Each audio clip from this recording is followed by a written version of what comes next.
Me, I'm Dobie. Are you wondering how I got such a name? Well, I wondered too. So I went to the man who could tell me.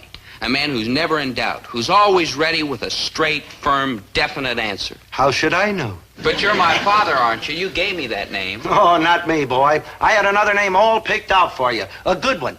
Gus. Now there's a name. So how come you called me Dobie? I did not do it. She did it. Yes, I did. Why, Mom? I'm sorry, Dobie, I can't tell you. Yeah, but, Mom... It's no use, boy. I've been bugging her for 20 years and she just won't talk. Now, Winnie, why in... What's the difference? Why? I think Dobie's a perfectly lovely name. I can't imagine a better name than Dobie. I can. Gus. What? Well, that's not a name at all.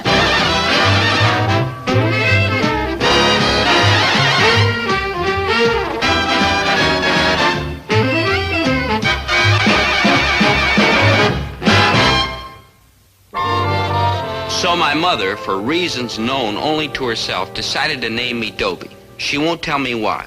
All she'll say is that Dobie's a perfectly lovely name. Giselle Hurlbut, however, has a somewhat different opinion.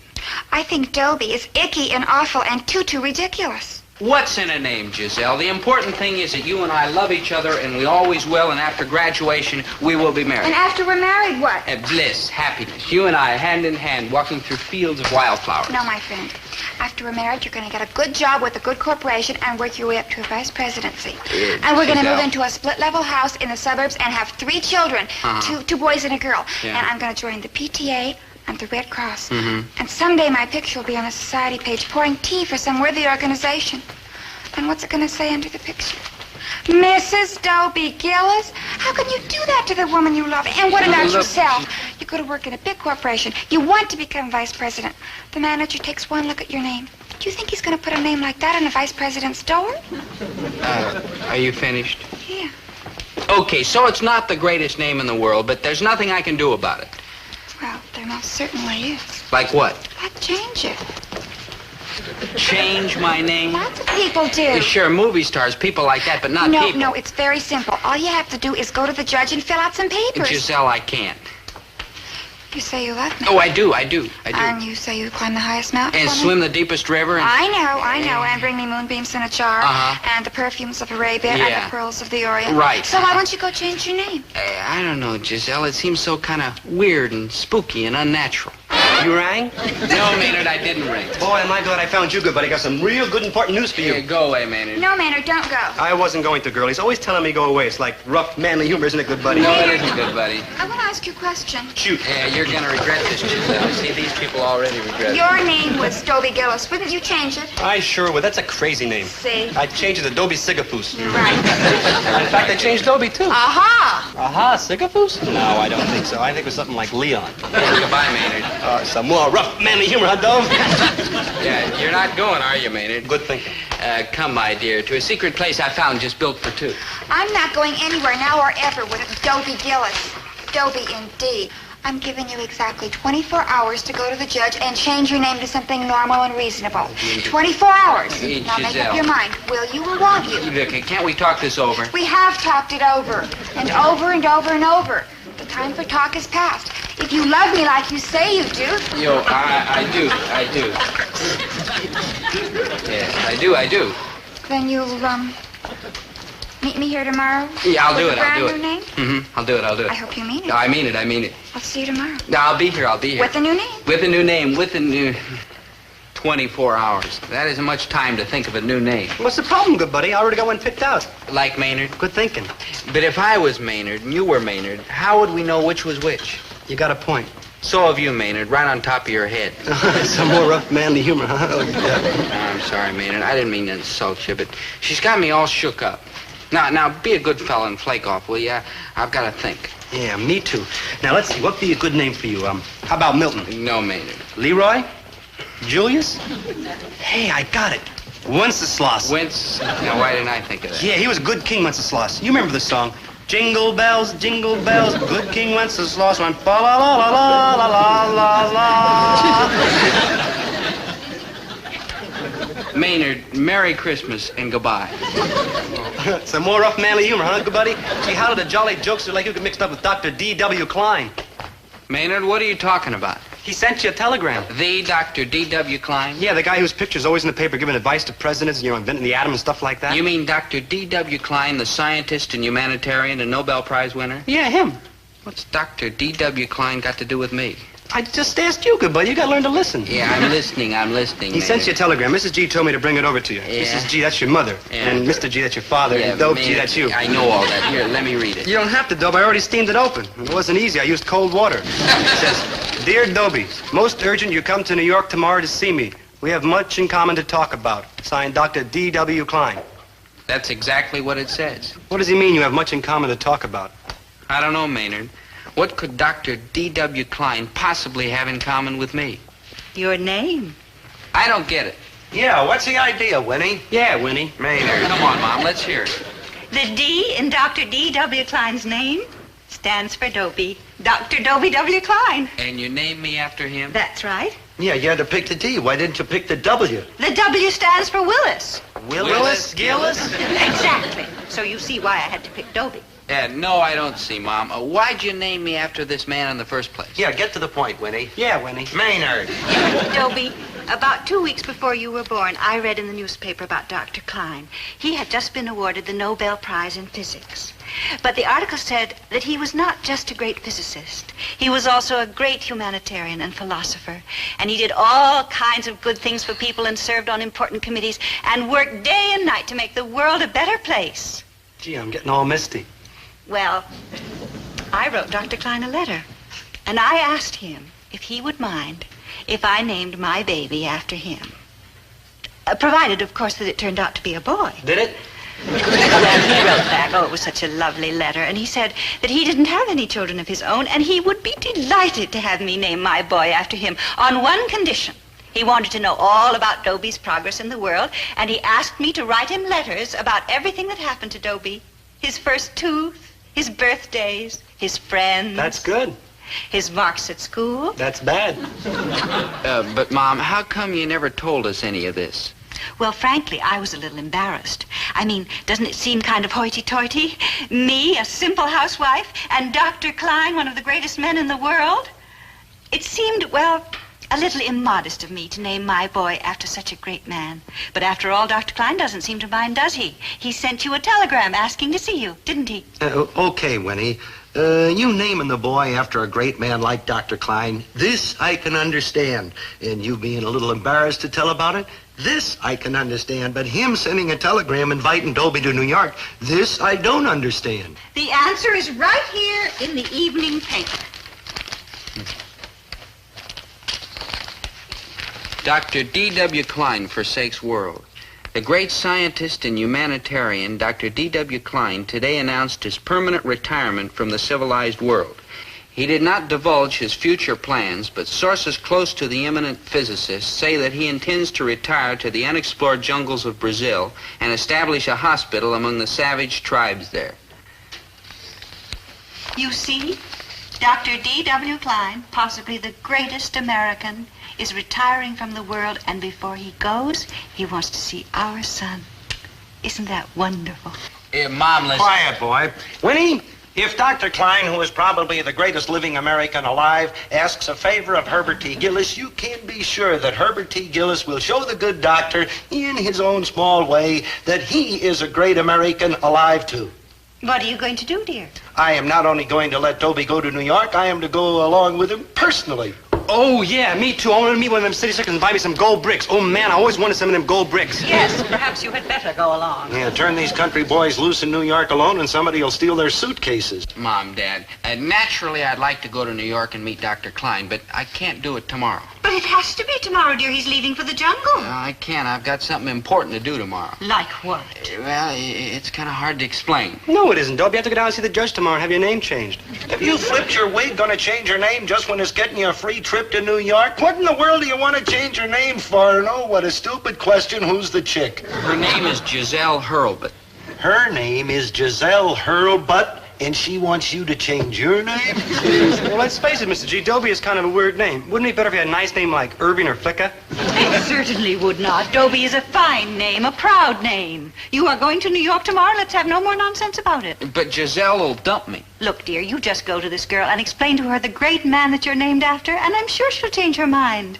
You really think so? Why, of course, dear. You just put all the facts before her simply and clearly, and there's no question about it. She'll say yes. No! But Giselle, Dr. Klein's one of the greatest men who ever lived. So was Socrates. But I wouldn't be running around with anyone named Socrates Gillis. Look, You've Giselle. got to change your name, and that's final. You sure this is what you want? Are you sure I'm what you want? Oh, yes. You sure you want these eyes Yes, and these lips and this Yes. head and this body? Yes. Then I'll change my name, yes. You promise? I promise. That's my darling. And that's my darling. And here comes nobody's darling. Maynard, what happened to you? Why do you look so fat? Like brain power. I've been using my wits. Like how? Like, I remember what Mr. G... My father. Yeah, said about all them city slickers in New York stealing your suitcase and all like that. Well, they're not going to steal my suitcase, not Maynard G. Krebs' suitcase. I know I'm going to regret this, but why not? Because I ain't got no suitcase. I wore all my clothes. Yes, sir, them city slickers are going to have to get up pretty early in the morning to get ahead of yours truly, Maynard G. Shrewd. I was right. Steal my suitcase, You're indeed. great, yeah. I'm like a walking, living suitcase. I mean, he who steals Maynard G. Krebs' suitcase has got to steal Maynard G. Krebs. Yeah, good thinking, Maynard. And how many people, conservatively speaking, would steal Maynard G. Krebs? No offense. No offense. Come on, we got to catch the 4 o'clock plane for New York. Oh, yeah. Goodbye, Giselle. Goodbye, and don't forget what you have to do when you come back. Yeah, change your my name, yeah. Right.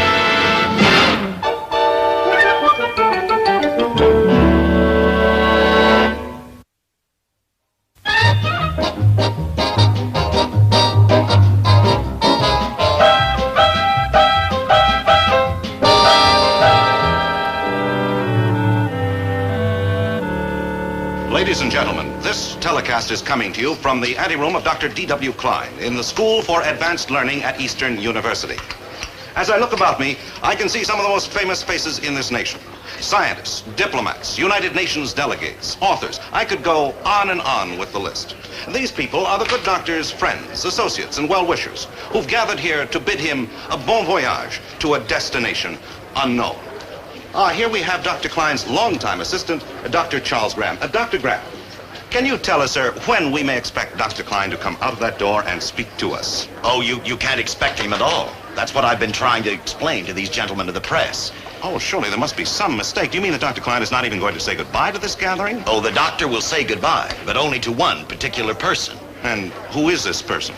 Well, he's some sort of a college boy, that's all I know. His name is, Dobie Gillis. And he'd better get here soon. Dr. Klein has to catch a plane in a few minutes. Dobie Gillis, who is he? I have no idea. Excuse me.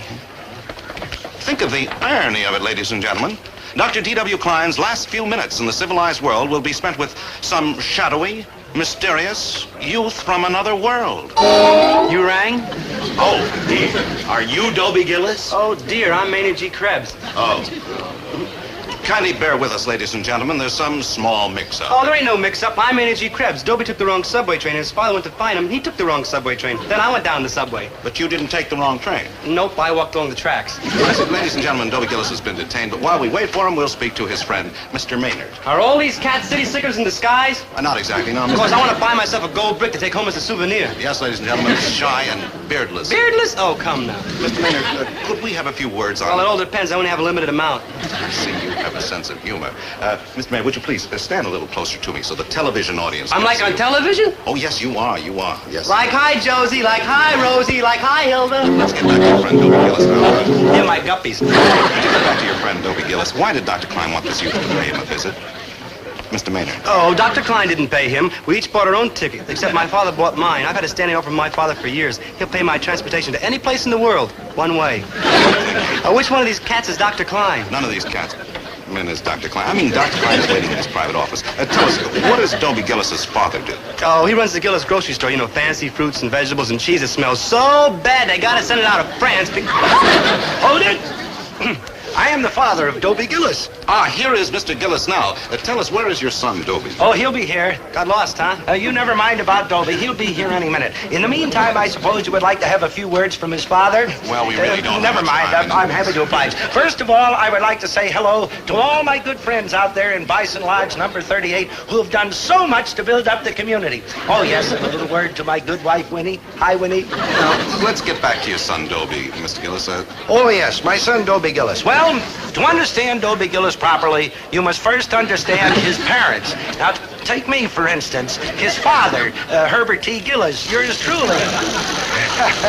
A modest man, an average American, but aggressive, intelligent, self-reliant, and a successful independent retail merchant, loved and respected by everyone in his community. Oh, come now. Mr. Gillis, quiet, sonny.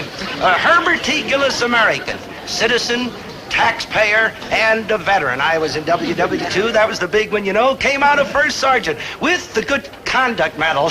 But I'm not taking any bows. I just did my little bit like many other fellow Americans whose grit and determination have made this country great. Well, I finally found Dobie Gillis. Let us through, please. We only have a moment. Dobie Gillis is here in the room with us now. Dobie Gillis, if we may ask. Oh, I'm sorry. He can't talk now. Time is of the essence. Oh, yeah, no more interviews, please. We gotta get right in and see Dr. Klein. Yeah, we gotta hurry. Oh, no, not you two. Only Dobie Gillis. Dr. Klein was very specific.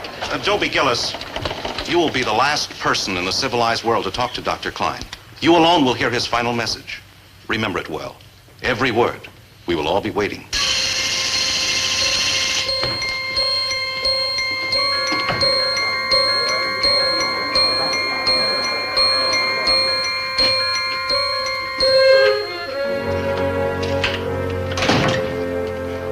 Oh, good. You're just in time. Give me a hand with this, will you? Sir? Come on. Why stand when you can sit? Let's try it. I think it's all right. Excuse me, sir. Do you know where I can find Dr. Klein? What? Oh, I'm Dr. Klein. Here, I'll split this with you. You're Dr. Klein? Well, don't look so unhappy, Dobie. I've had to look at this face every day for 65 years. Oh, no, sir. I only meant that, You know, since somebody or other gave me this sword, I knew it would come in handy someday. Oops. Got it? Yeah. Yeah. They don't grow apples like they used to. Oh, no, sir. No. Dobie, you know why I wanted to see you today? To be perfectly frank with you, sir, no, and I'm confused. To be perfectly frank with you, son, I don't blame you. I asked you to come here because I want your advice. My advice? Well, you're kidding, aren't you? How about this? Here. Dobie, take a look. This is all about me. It's all the stuff Mom's been sending you. Right. And I have a confession. Up until a few months ago, all these mementos of your growing up didn't mean an awful lot to me. I appreciated your mother's thoughtfulness, of course, but that's about all. And suddenly it struck me that in many ways, that is the most important book that I have ever owned. A book about me? Oh, come on now, Dr. Klein, you're just being polite. How can it be important compared to the brainy stuff that's in all these other books? That's where you're wrong, son. These other books are about things. This book is about people. That is, a person, you. And what could be more important than that? Dr. Klein. Dobie, I spent a lifetime trying to make the world a better place to live in. But what is the world except the people who live in it? And what are the people who live in it except a lot of individuals like you? But, Dr. Klein, you've done a wonderful job of making the world a better place to live. Is it much of a place to live in right now? Well, The truth? it's miserable. You bet it is. Yeah. And part of the reason is that people like me who've been trying to improve life have been too busy to live it and learn what it's all about. Dobie, what's this? That's me playing shortstop in the Little League when I was about 10. We won that game, 27-25. It was a pitcher's battle. Yeah. When I was 10, I had no time for baseball. I was studying differential calculus. Well, what's this? That's a picture of my high school graduation dance. Golly, failure manager. What a night that was. After the dance, we all... Dr. Klein, I don't get this. What have these pictures got to do with you and with helping the world? Dobie, at the age when you were dancing with Thalia Menninger, I was locked in a laboratory, working out a theory that only a few eggheads like me even cared about. While I was standing by observing, you were living. You were a part of life. I was outside it. Now tell me, which of us is in a better position to give advice on what the world needs? Me? Oh, no. You, yes. That's why I'm going back to fundamentals, to the basic primitive things. I've got to try to learn the things you already know. And that's the advice I want from you, Dobie. What does the world really want from life? Oh, come on, Dr. Klein. What does a kid like me know about that? Plenty, because you live life. Now speak up, Dobie. Don't be a prima donna. Well, I guess I want what everybody wants. Happiness. And what is happiness? Honestly, Dr. Klein. Oh, don't poke along, Dobie. Get to the point.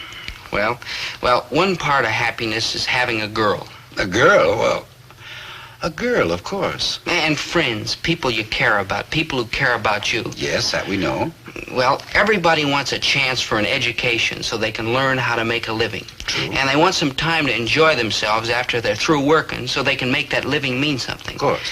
And, of course, they want peace, or else none of the rest of it means anything. Peace? Well, we've all tried. How would you go about achieving that, Dobie? Well, for openers, I'd try to make people be more polite. Well, I'm all for that, but I hardly think politeness would bring about peace. Oh, sure it would. Well, I don't mean polite only on the surface, like taking your hat off in elevators or using the right fork. I mean polite inside, in your heart. An honest respect for the other guy's feelings and opinions, even if you don't agree with him. Uh-huh. That doesn't seem like much to ask. And yet it's everything, isn't it? Oh, yes. And we need one more thing. One more thing. Time to dream. About better days, about a fine new world. That's a heck of a fine dream. It's a heck of a necessary dream because, well, we've got to dream before we can plan. Indeed you do. Dobie, those people out there, they're waiting for some final word from me. Some memorable message. They sure are. They made me promise to get it to them. So you will? Yes, sir. I'll get a pencil and write it down. No, Dobie. You are going to give them the message, your own message. Me? Oh, no, come on now, Dr. You, Klein. of course. Dobie, you're the hope of the world. You and millions of others like you. Young enough to dream, young enough to make those dreams come true. Now go, Dobie. Give them the message they're waiting for. I'm going to sneak out the back door. Crowds bug me. But I can't speak for you. Says who? What they want from me, I can no longer give them. But you can. You can give them hope. Now go on, son. And son, speak up. Now don't mumble. I'm counting on you.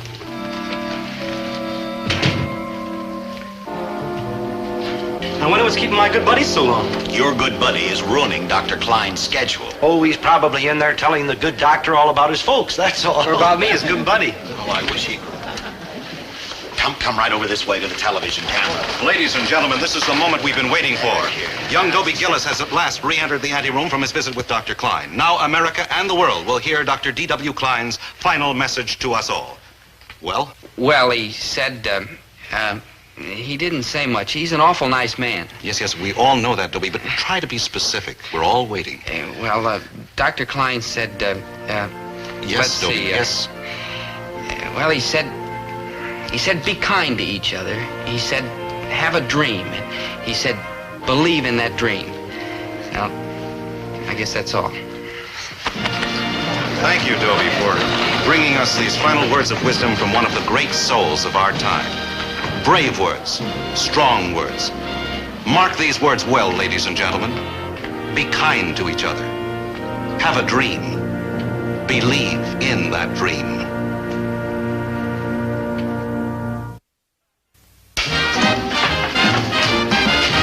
Giselle, I have something to tell you, and there's no use arguing because my mind's made up. I'm not going to change my name. Okay, It's Dobie. a great name, and it belongs to a great man, and I'm...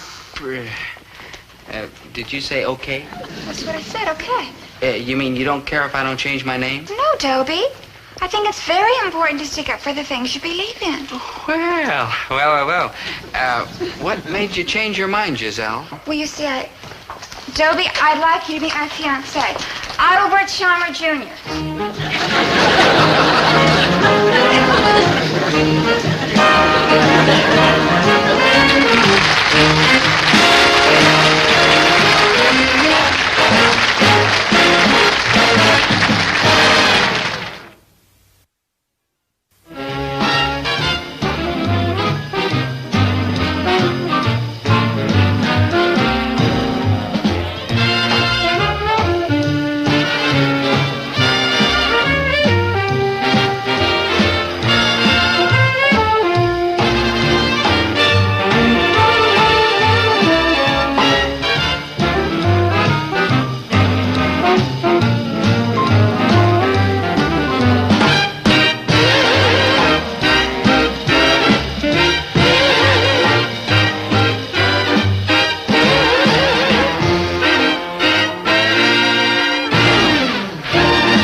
Silly, idiotic, ridiculous. No, you made a terrific score. Yeah, but you gotta admit they're accurate. I heard them say you just missed 90%. 90%. Oh, Gillis, there you are.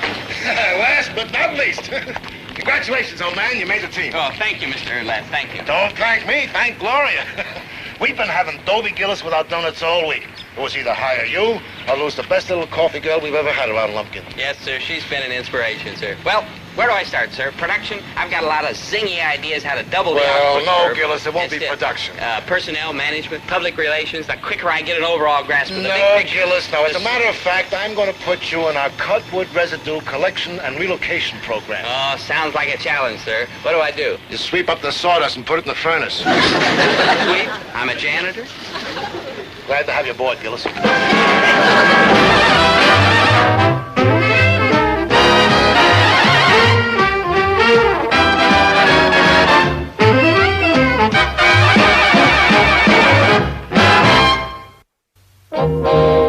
I took a job at the lumber company. I know what you're thinking. If I wanted to be a janitor, I could have stayed home and swept Dad's grocery store. The difference is, at the lumber company, you get paid. And besides, it was a challenge. I wasn't going to be a janitor for long, because the way I look at it, nothing can hold you back as long as you've got ambition, drive, and initiative. I was on my way to the top. What could stop me?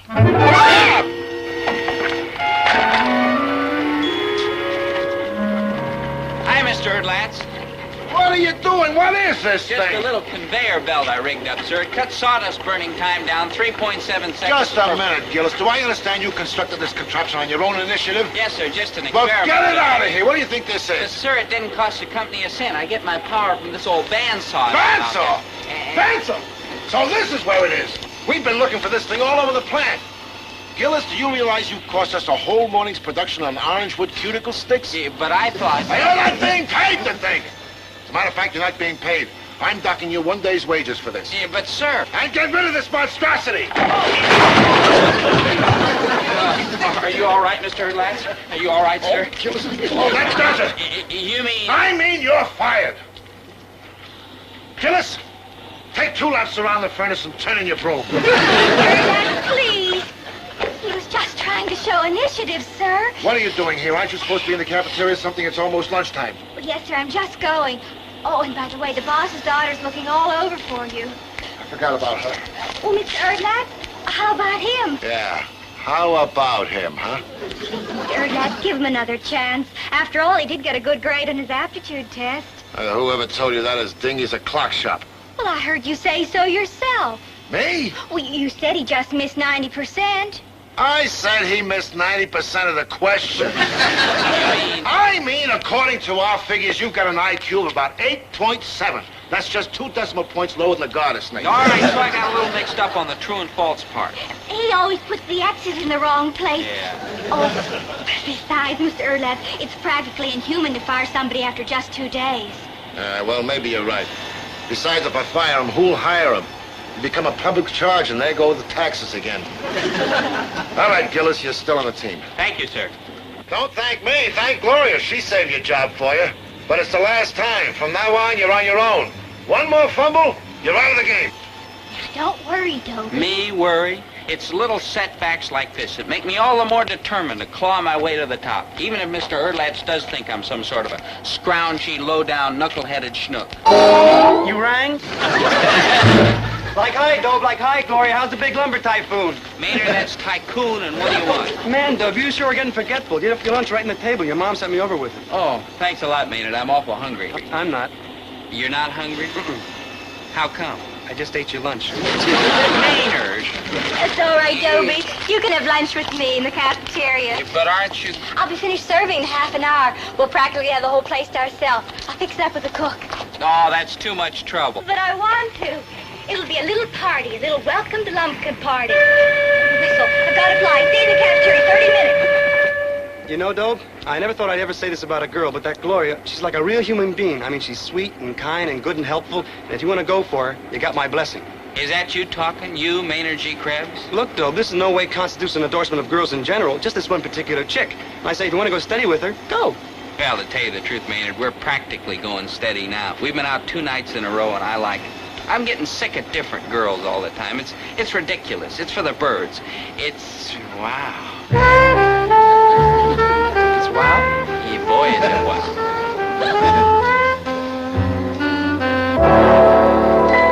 Hello, Miss Lumpkin. Can I do something for you? As a matter of fact, yes. Mother's holding her annual Give a Basket to the Poor charity bazaar, and we need some lumber to build booths. Why, of course, Miss Lumpkin. Just pick out anything you want, and I'll have it sent over after lunch. But can't I take it now? I brought the station wagon. Well, all I need is one man to come along and help. Hello, may I be of service? Excuse me. You volunteering? Yeah. No overtime. Yeah. You'll have to go way up to Miss Lumpkin's house with her. Yeah. I've got your man for you, Miss Lumpkin. Oh, thank you, Mr. Erlath. I'll go get the station wagon.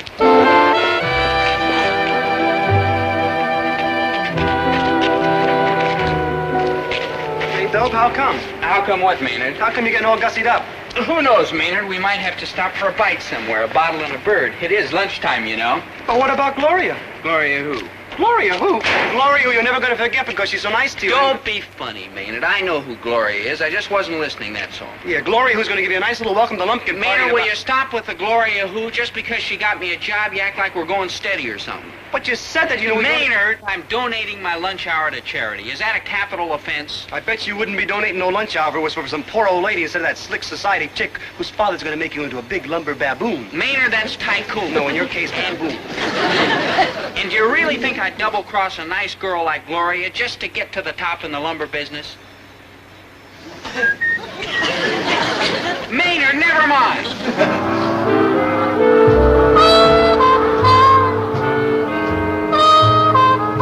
You just go over to the cafeteria and tell Gloria. Tell her what? Tell her the truth.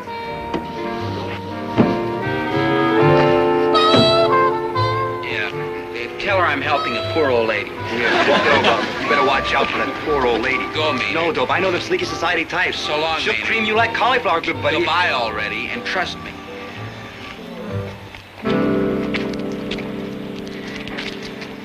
Ah, my dear. Oh, excuse me. There was a workman I that just was... slipped into something a little bit more comfortable. Yours? Yeah, Dobie Gillis at your service. Oh, you're kind of cute. And you are the sun, the moon, the stars, all miracles and legends incarnate in form divine. Corny, but cute. Your eyes are peak holes in the walls of heaven. Your teeth the tiny keys of some elfin celeste. You know something? Speak to me, sweet lips. You're so far out, you're practically back in again. And I thought it was going to be a dull summer. To work. Well, like I said, all you need to claw your way up that old ladder of success is ambition, drive, initiative, and American know-how. Also, it doesn't hurt to get close to the boss's daughter.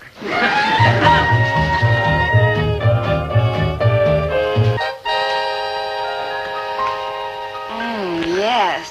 definitely, yes. You mean? You fit into my plans. You're so... Debonair? Well, no. Dangerous? Not exactly. Charming, devil-may-care? Obsolete.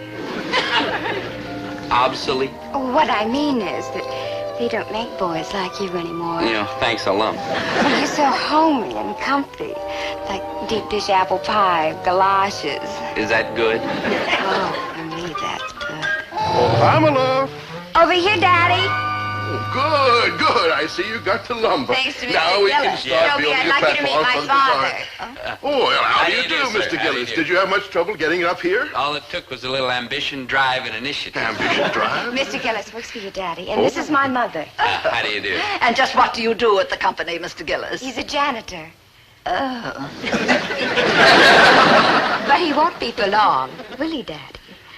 Well, Oh, Pamela, I do wish you'd get over this Pygmalion complex of yours. A janitor, really? I was just telling Mr. Gillis about your gift basket to the poor charity bazaar. And I hope it's a great success, ma'am. Well, if it is, I shall see to it personally that your family gets a nice full one. I don't think I understand, Mother. Mr. Gillis is going to be my escort. He is? he is? I am. No, you most definitely are. A janitor? Oh, dear, the papers, our social position, this will never do. Well, that's what I was thinking about, putting Mr. Gillis in the Junior Executive Training Program.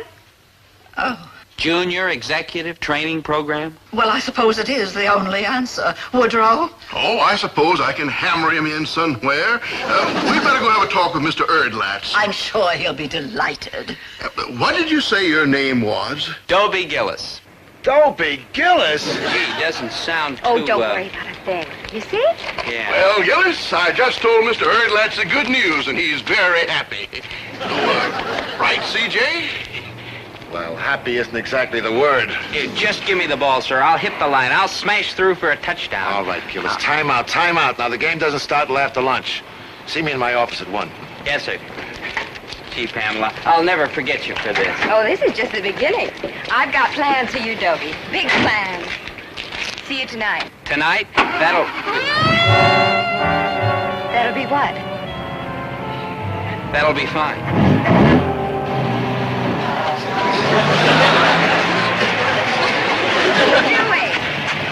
Well, tie my shoe. I can't stand untied shoelaces. It's kind of a mania with me. It must be. Oh, it is, it is. You're wearing loafers. So I am. See you at 8. See you at 8. Nutty as a Chi-Chi bird. But cute.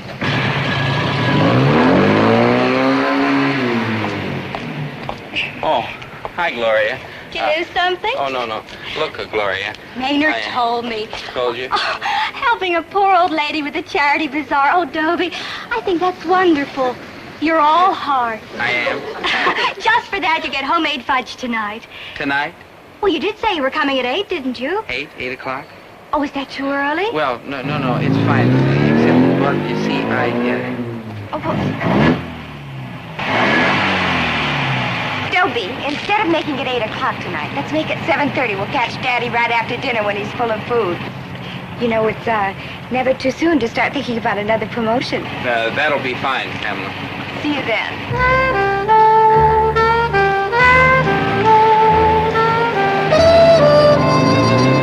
Yeah, look, Gloria, try to understand. I do. I understand good. Well, what are you going to do? There I was with 2 girls more or less ape about me.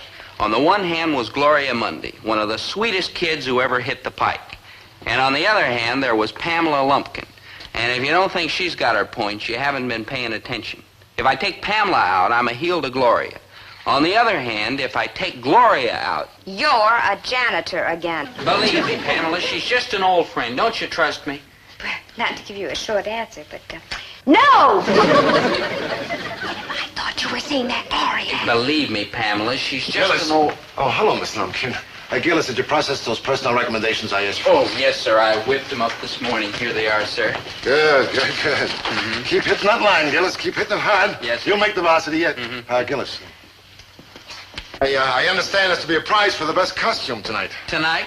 Yeah, the charity bazaar. I hope nobody else is going. Is King Henry VIII? Henry VIII, you, sir? Yeah.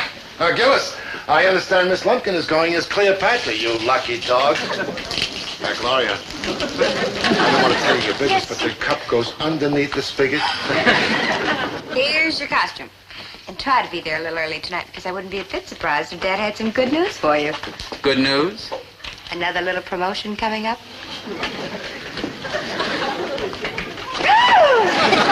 Maynard, don't frighten Miss Lumpkin. Au revoir, my dear. Like, hi, Dob. Hey, what's that? It's my costume for the charity bazaar Mrs. Lumpkin's giving tonight. Bazaar? I like parties better. Maynard, a bazaar is a party. What do you know? Can I come? I'm sorry, Maynard. It's invitation only. Oh, I don't mean like joining the fun with the rich people and be socially accepted. I mean like peek through the bushes. Oh, well, I guess that'd be all right. You're all heart, Dob. How can I ever thank you? You can thank me by not bugging me during business hours. Now, what do you want, anyhow? I'm sorry, Dob, but I had to see you. What for? Don't you notice anything different about me? No, Maynard. Look at my feet. I'm not wearing my sneakers. I'm wearing my old army shoes with the real hard toes. You want to know why? No, Maynard. Here's why. That's for being a dirty rat double-crosser and twanging on Gloria Mundy's heartstrings like they were strung in a busted-down zither. Now, Maynard, you cut that out. I'm not either twanging on Gloria Mundy's heartstrings. Oh, no? Then how come she's out in the hall pouring coffee all over her feet just because you dropped her like a hot tomato? Maynard, that's hot potato. And who elected you, Miss Lonely Hearts, anyhow? Ah, Dope, I just hate to see you packing like a real human being like Gloria for some slinky society chick. So it's going to boost you up the ladder of success and make Maynard, enough. In the first place, she's no slinky society chick. And in the second place, it just so happens I'm very fond of Pamela. And in the third place, why shouldn't she give me a helping hand? Let's face it, I need all the help I can get. I'll buy that. I don't have any special skills or talents. True. Don't agree so fast. All I'm trying to say is that if Pamela likes me and wants to help my career, why shouldn't I let her? I might never get a break like this again. I apologize, Dope, for thinking all those mean and rotten things. Thank you, Maynard. Your vote of confidence comes at a... Gillis, about these personnel reports here. Something wrong, sir? No, they're all fine, all except this last one, this Gloria Mundy. It's kind of unusual to transfer a waitress to our South American plant. No, you wouldn't be trying to get rid of Gloria Mundy for any reason now, would you? No, sir, no. I just thought the change might do her good. Nothing like 5 or 6 years in the tropics to put roses in a girl's cheeks. Yeah. Well, when I told her about it, she dropped the whole tray of jelly donuts. Yes. Jelly donuts? Yeah, I'm sorry, sir. They're all fine here, all except Miss Mundy. I think we'll keep her in the Northern Hemisphere. Oh, yes, sir. Yes, sir.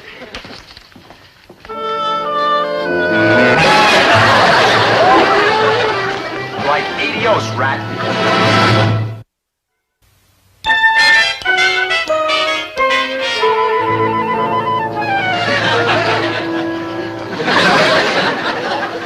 I'd like to have a word with you, Gillis, before the guests arrive. Yes, sir? I've been checking with Mr. Erdlatz concerning your progress, Gillis. Yes, sir? Why, it's phenomenal, my boy. Phenomenal. Yes, sir. You've got lumber in your blood. Thank you, sir. As a matter of fact, I was thinking that maybe someday, providing you and Pamela continue to hit it off, well, you could be... Yes, sir. You were saying, sir? Oh, it can wait till later. Here come the ladies, bless them. My, don't you look nice? Both of you. Good evening, Mrs. Lumpkin. Good evening, Pamela, my Come sweet. along, Woodrow. The guests are arriving. You too, Pamela. I'll be there in just a minute. Dobie, dear, why don't you go get yourself something to eat? Oh, good idea.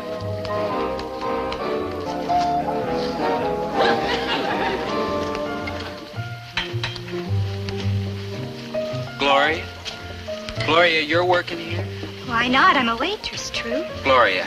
May I Gloria. help you, sir? Gloria, I've been meaning to have a little talk with Some caviar, patty de foie gras, cheese. Gloria, I know you think I'm just a rat in a mouse suit. Gillis! Come over here. I want you to meet some people. You better shove off, Dobie. It's not going to do your career any good slumming with the hired hands. Slumming? Be on the society page, personality boy. Remember, there's always room at the top as long as you've got ambition, drive, and no conscience. And you don't care whose heart you break. Gloria. Gloria. Gloria. Thank you, Gloria. For what? You've made me see what I've become. Don't go away. I'll be back the minute I've done it. Done what? The decent thing.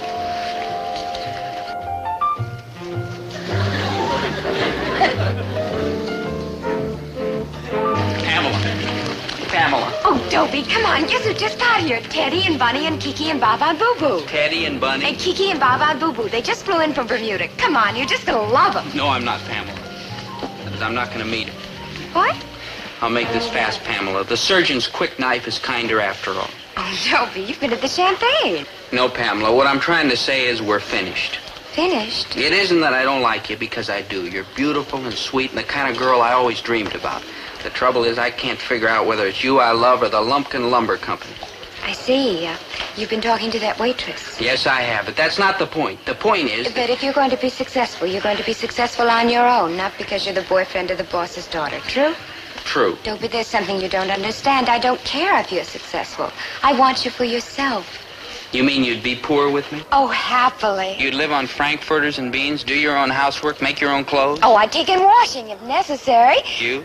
Well, why not? I've done it lots of times. Like when? Well, once when I was on a camping trip, I did my own socks. Really? All by yourself? Okay, so I'm used to servants and luxuries and the finer things of life. But you're willing to give them up for me? Oh, I'm willing to try. And if it doesn't work? Oh, it'll work. And if it doesn't? Well, then we'll simply ask Daddy to give us a little help. Like maybe build us a little cottage, just 14 little rooms, and put a couple of cars in our garage. Little cars, of course. Dobie, I don't mind being poor, but I don't think there's any need to be ostentatious about it. Pamela, you really are a wonderful girl, and maybe I'm a jerk not to grab you. What do you mean, maybe? Okay, I'm a jerk. Dobie, I wish I could say I admire your independence. But what I really think is that you're some sort of a nut. But no hard feelings. None. And if this sudden attack nobility should wear off, there'll be a light burning in my window just for you. Thank you, Pamela.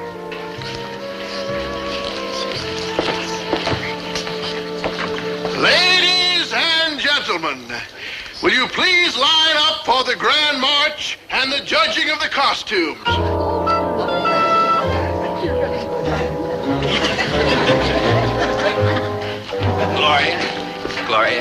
Gloria, I've got some wonderful news. You just sprained your ankle. No, Gloria, I've just had a long talk with Pamela, and I've reached a decision. No more junior executive training. No more using people to get to the top. Everything's going to be just like it was before. In short, Gloria, I'm yours. Mine? Oh, gee, Dobie, I'm touched. I knew you would be, my dear. But not enough. Not enough? What do you mean? I'm sorry, Dobie, but it's gone. I've dropped my last jelly donut over you. It just isn't there anymore. But you did care about me. What I cared about was a nigger ambitious kid with a lot of crazy dreams and the guts to make them happen. Or at least try to make them happen. I wasn't figuring on a sellout. But I told you, Gloria, I kicked it. For how long? For as long as you'll stick by me. No sale. The guy I want doesn't have to have somebody to stick by him. All he needs is his own hands and his own head and his own heart. Gloria, I'll do it. Will you wait for me? Well, I can't make any promises. Okay, no promises, but tell me this. Do I have reason to hope? Well, you're alive, aren't you? Sure. Well, where there's life. There's hope?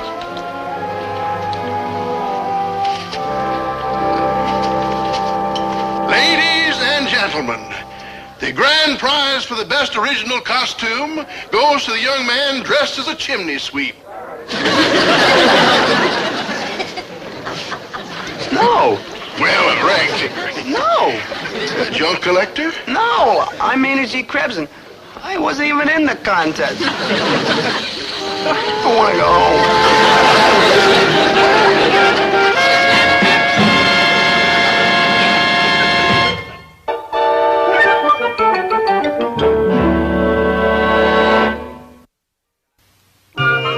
Tonight, 80s? Yes, my lamb, 80s shall be fine-ish. Until then, my angel. Like Hiker, buddy. Maynard, I'm a little bit busy. Hey, Dobie, you notice anything different about me? No, Maynard. Maynard, you're gonna kick me again? It all depends. Depends on what? I'll show you. Hey, girl, come on in.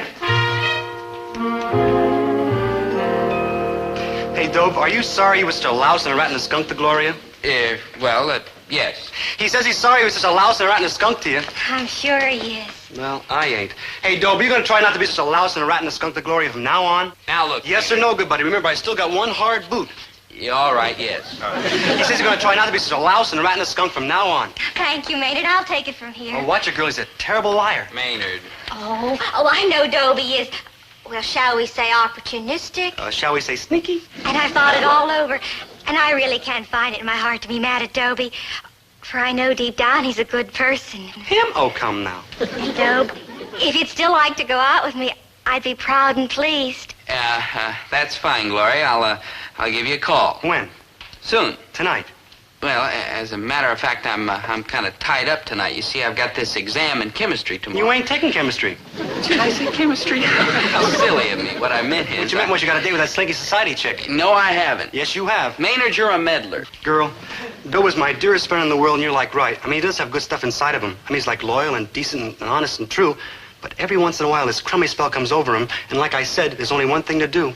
Hey, Maynard, what'd you have in mind? Dobe, do you want to know where my other army boot is? I don't think so. Look, Gloria.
Fills his heart. It empties his wallet. Just look how falling in love changed me. The minute it happened, I started to treat my loved ones differently. My mother, my father, my good buddy Maynard. Dope, good buddy, the way you treat me, it's awful. Maynard had a point. I was so busy being in love that I simply didn't have time to remain the sweet, kindly, considerate fella I've grown to know and love. But I could never get so involved that I'd ignore Maynard, my dearest, truest, most faithful friend. Dope, I'm in deep, terrible, horrible, rotten, fearful trouble, and if you don't help me, I'm going to throw myself headstrong off a bridge. Good work, Maynard. I'm proud of you. Sue Ellen, my angel, who says we can't be married immediately? You see the terrible crimes that a fella can commit in the name of love? I ignored poor Maynard when he needed me most. And if you watch closely, you'll see how it got everybody into more hot water than a whole picnic of hard-boiled eggs.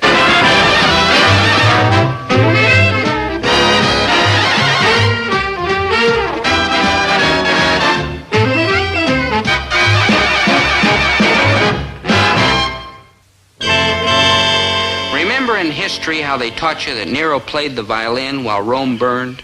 Well, a violin isn't exactly my cup of tea, but I was making my own kind of beautiful music while Maynard was setting fire to my life. But here's what really bugs me.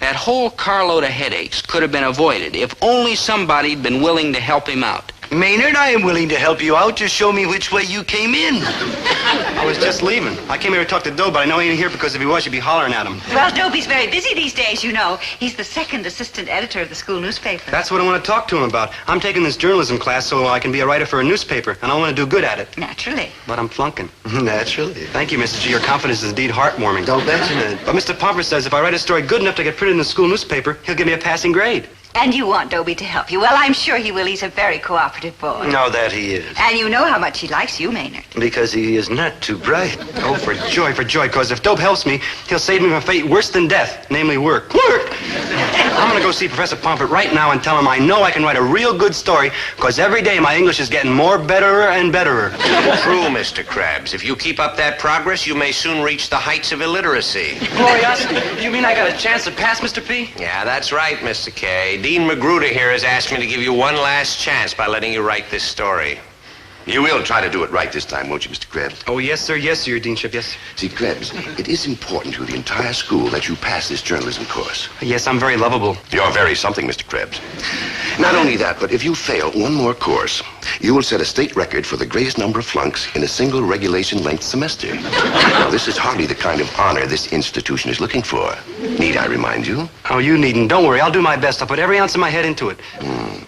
That's what I was afraid of. Mr. Pomfret, I leave the matter in your hands. Courage, man. Mr. Krabs. Yes, Chief? The newspaper writing that we study in this journalism class is very difficult. It's not a game for children or boneheads. That lets me out two ways, but please, won't you help me anyhow? Mr. Krabs, you are free to leave this office at any moment. You don't even have to ask permission. Well, I tried. Mr. Krebs, are you familiar with verbs and adjectives? Like no. Nouns? Like no. Adverbs? Like no. You still think you can write a good newspaper story? Like no. Like I rest my case? Like bye. Oh, no, Mr. Krebs, please. Yes, come back, Mr. Krebs. You do deserve another chance. I believe that. I really believe that. Forgive me. Sometimes I'm a bit hasty and thoughtless. No, you ain't. Yes, I am. Yes, you are. I should have quit when I was ahead. You blew it, huh? Maynard, at ease. Now, please, Mr. Krebs, if you really want to try to raise your journalism grade by writing a story for the school newspaper, I see no reason why you shouldn't give it a try. Well, thank you, your professorship. Of course, I also see no reason why you shouldn't flunk. You're all heart, sir. Yeah, how about that? But back to your problem. Now, try to pick a colorful subject, one that will interest the entire student body. Yeah. Hey, how about if I wrote about the football team? Yeah, well, no, Eddie Clyde's already taken that. The basketball team? Dan Grimble has that. The music department? That's also taken. What's open? The anthropology department. I'm leaving. Mr. Krebs. Yes, sir. Mr. Krebs, why do you give up so easily? American know-how. No, Mr. Krebs, you've got to hang in there, boy. Now, anthropology can be a fascinating subject. You mean all them bones and skeletons and faucets? That's fossils, and I'm not going to let you back down. Now, I have every expectation that you can do an outstanding job. Me? Oh, come now. And I know what I'm talking about. You? Oh, come now. Now, never mind that. You just get over there to Dr. Burkhart's office in anthropology, and I'm sure that she'll be happy to give you a lead on the interesting work that they're doing there. Maybe if I find a real big story, it'll keep me from flunking, huh? Yes. A story everybody want to read. Yes. You don't really mean that, do you? No. Now, I don't want to cop out of getting blamed for what happened to Maynard. I mean, I want to, but I can't. Too many witnesses. But it's not 100% my fault. Take Dr. Burkhart, for instance. Something fascinating going on in the anthropology department? Oh, come now. Nothing, Dr. B? Nothing, Mr. K. And, take off that silly eye shade. You look like you're ready to deal. Hey, Dr. B, what about all these shields and, swords and shrunken heads? They look like they were left over from somebody's skull-cracking winged in. Well, as a matter of fact, they were used in battles, but... Like, wow, what a scoop. Right here in the anthropology department. I mean, who'd have thunk it? Mr. Krebs. Mr. Krebs, what is it? I scared myself. It's only fair. You've been scaring the rest of us all semester. Like, thank you. Like you're welcome. Like I'm dead. Like true. So are the fellas who used those weapons for about 1,000 years. So I ain't gonna get no story for the newspaper, and I gotta go out and face the hard, cruel world and vice versa. And believe me, that ain't gonna be easy for either of us. Beneath that education-proof exterior, staying in school means a great deal to you, doesn't it? Oh, yes, ma'am, sir. It's a matter of death and life. Indeed. Maybe both. I do wish I could help you. Well, then just don't stand there. Zoom off and get me a story. Well, Mr. Krebs, I'm anxious to do what I can, but I must admit that writing about the anthropology department isn't as interesting as writing about, shall we say, the football team? Like, true, but I ain't allowed to write about football. I gotta write about you and anthropology. A pity. Hey, I got it. What? Dr. B, you turn out for football. Are you finished? Boy, am I finished. No scoop, no story. I mean, it's like bye college, a low unemployment bill. Mr. Krebs, I have an idea that may give you the kind of story you're looking for. Yeah? Of course. Why didn't I think of it before? Yeah, what's the matter with you? Mr. Krebs. Like, oops, sorry. Fire when ready. I'm ready. Go, Wubba. Now, get this straight. My anthropology class is going to study the native rituals of the Marquesas Islands. We start next Friday. Gotcha. How do you spell that? M-A-R... No. Friday. Mr. Krebs, please, just let me tell you what we're going to do. Clue me. I'm cluing. Now, instead of merely reading from books, the class will actually recreate a native tapua, a ritual ceremony. Isn't that fascinating? That's the word, fascinating. And the class and I will wear authentic costumes that I brought back from my last expedition to the islands. Oh, that's an exciting idea, wouldn't you say? I ain't saying. Now, Mr. Krebs, this is the real thing. Nothing phony. Boy. What do you think? I think you ought to go for football so I can write a real story. We will perform ceremonial dances, not the T formation, and we will drop the subject immediately. Now, if you'll excuse me, I have work to do. Oh, stop standing there like a sick spaniel and go write your story. Okay, I'll do my best, but I'm no optometrist about it. You ain't no student of the English language, neither. But give it the old college try, Mr. Krebs. We're all behind you. Here's a photo album with pictures of a couple of my expeditions. Now, you might find something in here to help illustrate your article.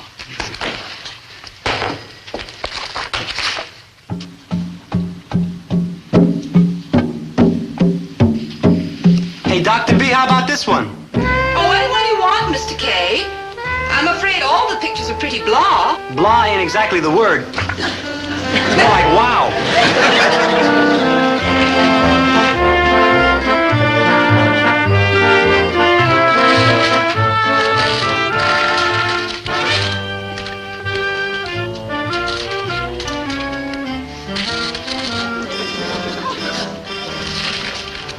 Mr. Krabs, this may turn out to be one of my more spectacular mistakes, but may one inquire what you are doing? One may. Thank you. One is writing one story for one school newspaper. One sees. And one's making sure what one is writing is writ right, not writ rotten. Mr. Krabs, you are a gem. Yeah, I'm kind of cute. True, but why are you sitting at that typewriter? You gotta be kidding. Whoever heard a reporter not sitting at his typewriter when he's writing his hot flash? But you're not typing. Naturally, I don't know how to type. But you're sitting there at the typewriter anyhow. Naturally. Whoever heard of a reporter not sitting at his typewriter when he's writing his hot flash? Mr. Krabs, may I make one statement? One may. I surrender. Well, sooner or later, one always does. How's your story coming? Great. Fine. Beautiful. Good. I need help. No, Mr. Krabs. Negative. Now, I am very anxious for you to write an outstanding story and get it printed in the school newspaper so I can give you a passing grade in journalism, but I can give you absolutely no help. Okay, Mr. P, if those are the rules and you want to be mean and rotten. Mr. P? What now? How much absolutely no help you're going to give me? All right, Mr. Krabs, read me the first sentence in your story, but that's positively as far as I'll go.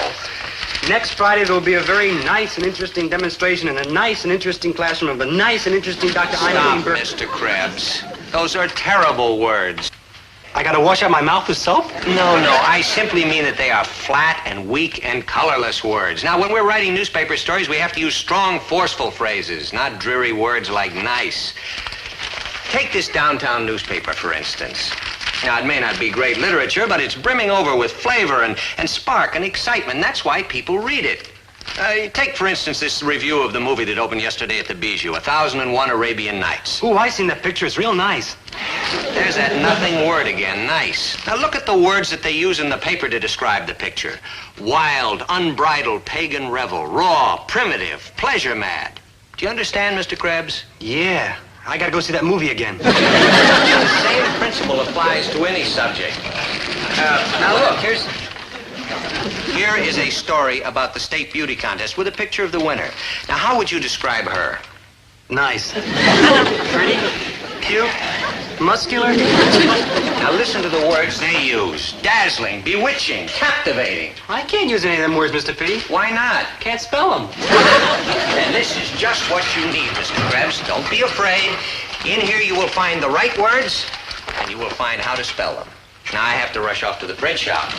After you finish writing your story, if your friend Mr. Gillis thinks it's good enough to run in the school paper, in it goes, and I will give you a passing mark, as I promised. Mr. P? Mr. P? Mr. P? Yes? You are extremely raw and primitive and dazzling. Mr. Krabs. Goodbye. Next Friday, there'll be a very nice and interesting... Oh... Some of them wishy-washy words. Let's see, I better change nice and interesting to, yeah. Wild, unbridled, pleasure-mad, pagan revel. Yeah. Let's see. The demonstration will be put on by the nice, brainy Dr. Imogene... Nice, brainy? That's even more washy and wishy. Better change that to, yeah. The pleasure-mad revel will be put on by the dazzling, bewitching, captivating Dr. Imogene Burkhart.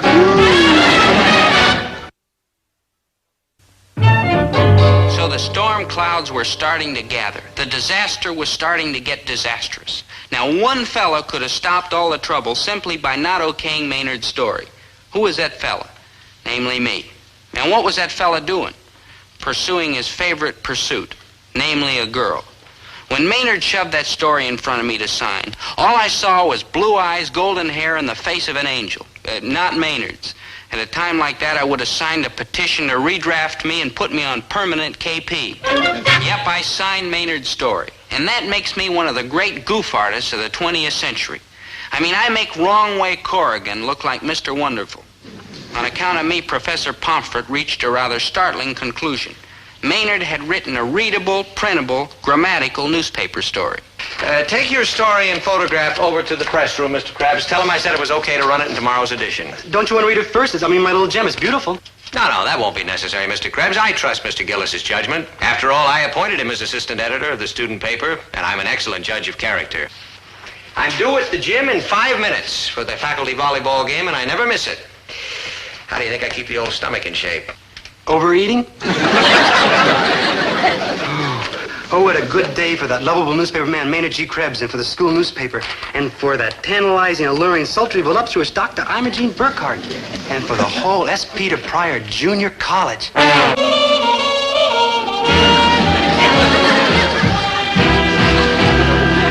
I may just burn down the entire S. Peter Pryor Junior College. Herbert, you're jumping to conclusions. Winnie, this is a conclusion I do not have to jump to. I can get there by crawling. Oh, I tell you, Winnie, that school is a hotbed of monkey business and carrying on. Oh, slow down, Herbert. We don't know all the facts. Facts, Max. Who needs facts? Listen to this. Mad, unrestrained revel, unharnessed savages, pleasure-mad students, and get a load of the picture of that teacher. No, I wonder what she teaches. Look at that in the topless, bottomless, backless, frontless. Here, look at it yourself. Well, Herbert, even a teacher may go swimming. Yeah, and even a teacher may take a bath, but you shouldn't have her picture taken doing it. Oh, and to think that our son, the son of Herbert T. Gillis with the Good Conduct Medal, is a student at that fun house. Herbert, where did you get this copy of the school newspaper? I stole it out of Dobie's lunchbox. It was for his own good. Oh, Winnie, where is our poor boy right now? Why, Herbert, you're going to make yourself sick if you carry on like that. I got a right to carry on like this if they can carry on like that. Oh, our boy, our poor boy. Now, Herbert, listen to me. Even if there is something bad going on at the college, I'm sure that Dobie has enough strength to resist it. You think so? Why, of course he takes after his father, doesn't he? True. We better get over there quick. Mr. Gillis, have you read... You bet we have, Mrs. Grindle. It's a good thing I stole this paper from my daughter's purse, or I never would have known what those sneaky kids were up to. Well, it was for our own good. Oh, my poor baby. I knew some evil influence was working on her the way she's been acting lately. Well, no offense, but it's your own fault if she's running around with the wrong crowd. Why, right this very minute, she may be out for all you know with some low-down character. I wouldn't be surprised. See? She's with your son. Well, our boy is one boy that you don't have to worry about. He has great inner strength and can resist temptation. You bet he can. I'll say he can. Like heck he can. Herbert, you can't just rush over to the college like a wild bull. We have to have a plan of action. No, you're right, Winnie. We'll march straight to the dean of the college and demand that he fire this Burkhardt woman. Right, and if he won't do it, we'll go over his head. We will go higher. We will go to the football coach.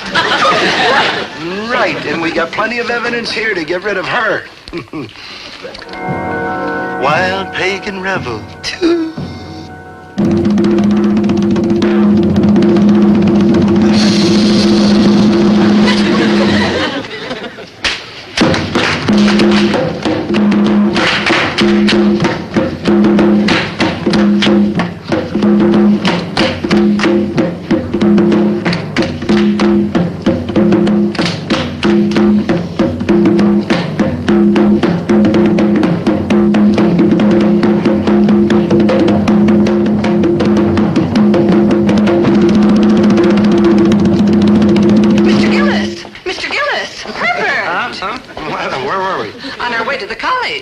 See the dean. Right, and I want to see my Dobie. Yeah, and I want to see that Dr. Burkhardt. Herbert! Oh, what I mean is, I want to see that Dr. Burkhardt. I want to see that Maynard G. Krebs. Have no fear, Dr. Burkhardt. You'll be given every chance to defend yourself against the serious charges brought against you. Yes, but will Mr. Krebs be given every chance to defend himself against the serious shot on the head I'm going to give him? Don't try to pass the buck, girlie. Girlie? Mr. Gillis, I happen to be a Ph.D. with degrees in archaeology, anthropology, and geology from major universities all over the world. But this doesn't stop you from monkeying around in your spare time, does it, girlie? Oh, Dean Magruder, this is eminently unfair. I've been teaching in this college for 8 years. There's no reason why I should be on trial like this. You know what kind of work I do. Dean Magruder, our children are your responsibility. I consider it a gross neglect of duty that you've allowed this shocking revel to take place. It hasn't taken place yet. But when it does, it will be a Lulu, huh, girl? No, I only meant... Oh, Mr. Gillis, you just got me so angry and upset I feel like something the cat dragged in. You rang? Mr. Krebs, I would like a word with you. Sure, Dr. B, I got lots of them. Which one do you want? Oh, Mr. Krebs. How about tantalizing or provocative? I got a pleasure, man. Mr. Krebs, Yes, sir, Your Highness? You are responsible for this article, are you not? Yes, sir, I read every word of it. And every word of it is a lie. I never saw that story before in my life. May you tell us the truth? Did Dr. Burkhart say those things or didn't she? I cannot tell a lie, ma'am. Yes, she did. Now, wait a minute, Mr. Krebs. Dr. Burkhart said that she was going to have, and I quote, a raw, primitive, pagan revel? Yes, sir, she did. Almost. Aha! In other words, she did not say exactly these words. You admit that? I do? Oh, let's cut out all this polite sparring. Everybody knows Maynard's telling the truth. He's too stupid to lie. This incident has already stirred up a good deal of unpleasantness, thanks to Mr. Krebs. You're welcome. Yes, the State Director of Education has phoned me 3 times. I received 24 resignations from the alumni associations, and dozens of irate parents have called me. No, yes, I've been asked to appear on What's My Line. So it's imperative we get to the bottom of this case. I have the perfect solution. Nah, fire that alluring, bewitching troublemaker. Oh, no, Mr. Gillis. I'm going to give her every chance to prove that she didn't plan the rebels that this article says. Well, congratulations, Dean Magruder. It's about time Dr. Burkhart had a chance to speak for herself. Not speak, Mr. Pomfret. Dance. Dance? Like dance? Dance. Dr. Burkhart, I want you to demonstrate the dance for us just as you intend to present it. No. Scared to gallivant around in front of the boss in those glorified BVDs, huh? Mr. Gillis, shame on you. This proves that she is guilty. Out she goes, Teeny. Out, out. Dean Magruder, I stay or leave on my record as a teacher. My dancing has no bearing on this. Hear, hear. Where? Professor Pomfret, I'd advise you to watch what you say. Since you allowed this article to be published in the first place, your position is rather shaky for the time being. And since I wrote the article, I'm kind of shaky too, huh? Yours is the shakiest, Mr. Krebs. True or not, this article reflects most unfortunately on the dignity of this college. And while we're at it, there's one more person who has contributed to this unfortunate situation. Throw the bum out. The assistant editor of the school paper, who officially okayed the story so it could be printed. Throw the bum out. Herbert. Throw the bum out. His name is Dobie Gillis. Now, just a minute. Just a darn minute. I'm not going to fight this anymore. If the administration of this college has so little confidence in its teachers that it refuses to take a firm stand on this issue, then it isn't the sort of college with which I care to be associated. I quit. Well, if we teachers are going to have to shiver in our boots every time some neighborhood crackpot, no offense, Mr. Gillis, gets a cockeyed idea, then I quit too. Me too. Mr. Krebs, a student can't quit. Then I flunk. It's more natural anyhow. I'll second that. I'll be back with the rest of my things tomorrow. Dr. Burkhart, excuse me. Is this the costume that you were planning to wear for the dance? Yes, and my students were going to wear the same sort of thing. Herbert, this is the shocking garment that you've been complaining about. Well, Why, that would cover a dozen dancing girls. Probably even 10. I really did expect something a little different. And all they're going to do is shuffle around thusly. Oh, Dr. Burkhart, my husband owes you an apology, don't you, Herbert? Oh, wait. Don't you, Herbert? Oh, no, I'm sorry. I guess I was kind of miserable. I'll buy that. You should have thought for a moment before you started yelling and complaining. Dr. Burkhart, you were right.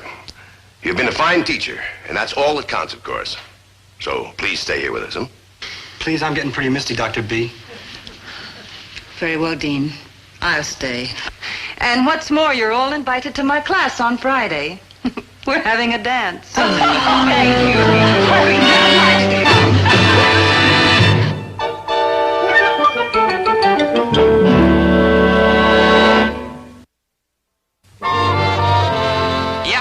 Like Maynard was out of the woods. However, let me point out, that's what Little Red Riding Hood said.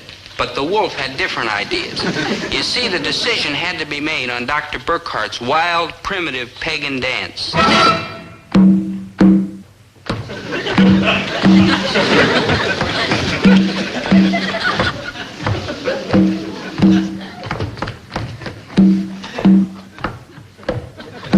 This dance is called a heiau, our marriage ritual.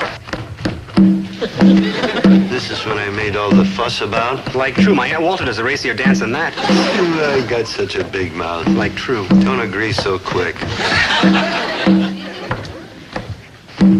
You know something, Mr. G? You look like disappointed. Who asked you?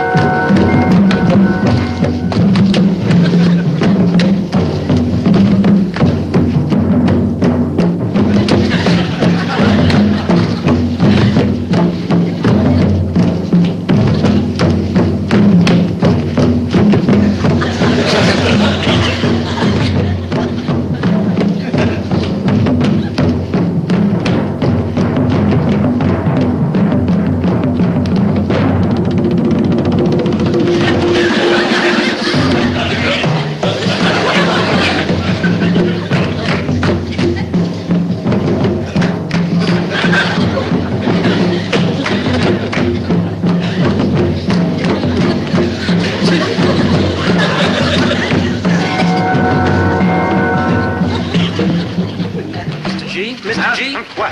What's the matter? You're right, Maynard. I'm disappointed.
That this isn't quite so tough as you might imagine, because the human beings I go out of my way to help usually look like this, or this. So how come all of a sudden I find myself helping a fellow human being who looks like this? I'll tell you how come. It's because I'm a civic-minded, public-spirited, responsible citizen of my community. That's how come. And also because Dr. Burkhardt, she's my sociology professor over at the junior college, because Dr. Burkhardt pointed out a very interesting fact. You will either do it or you will flunk the course. Does that go for me, too, your teachership? Mr. Krebs, when the subject of flunking comes up, you are automatically included. Oh, I thank you, doctorship, because I sure be ungruntled enough that it's an honorable group. You are both on the verge of failing the sociology course. But if you make good working with the children at the settlement house, then you may remain in this class. Like bye. Yeah, Maynard. But the settlement house is down on River Street, Dr. Burkhardt. That's the roughest neighborhood in town. Yeah, like Switchbladesville. Oh, Mr. Krebs, you exaggerate. Begging your pardon, but I don't. I mean, down there, when they watch The Untouchables, they root against Elliot Ness. Mr. Krebs. I mean, any kid down there with teeth is a sissy. Mr. Krebs, at ease, and you are 100% wrong. I work at the settlement house myself, and I've never had one bit of trouble. You're probably murdered with a tire iron. Dr. Burkhardt, I'm worried about that neighborhood, too. If I went down there, I'd feel sort of, uneasy and apprehensive, and what's the use? The word scared stiff. Good thinking. And anyhow, what do we know how to work with little tykes at a settlement house? Oh, more than you suspect. You see, it's a verified fact that children in their formative years with problems involving insufficient inner security are aided by guidance from those in an age group with whom they share a satisfactory community of interests and adequate social affinity. You took the words right out of my mouth. And if them are the words you've been using with them little kids down on River Street, man, they must be even more at sea than me, because I've been treading water for the last 10 minutes. Well, in that case, I have a statement in language I'm sure you will understand. It's very simple, and it applies to both of you. Either... volunteer to work at the settlement house, or we flunk. Precisely. Any questions? Yeah, just one. How do we get there?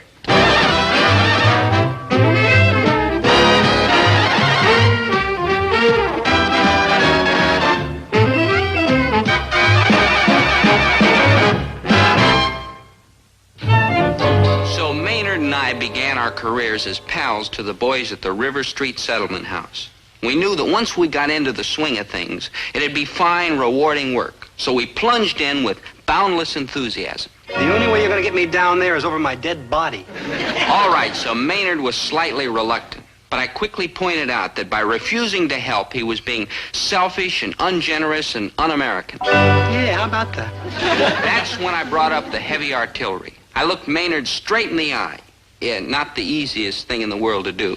And I said, Maynard, if you don't help out at the settlement house, Dr. Burkhardt will flunk you in sociology, and they'll throw you out of school, and your father will make you go to work. Work? Oh, quick, aim me toward the sentimental house. He meant settlement house, but at last he was on the right track. So we aimed ourselves toward River Street to meet the cute little kids who were eagerly waiting for our help. You creeps are gonna help us? Oh, come now. You bet we're going to help you, you poor little miserable product of your poor miserable environment.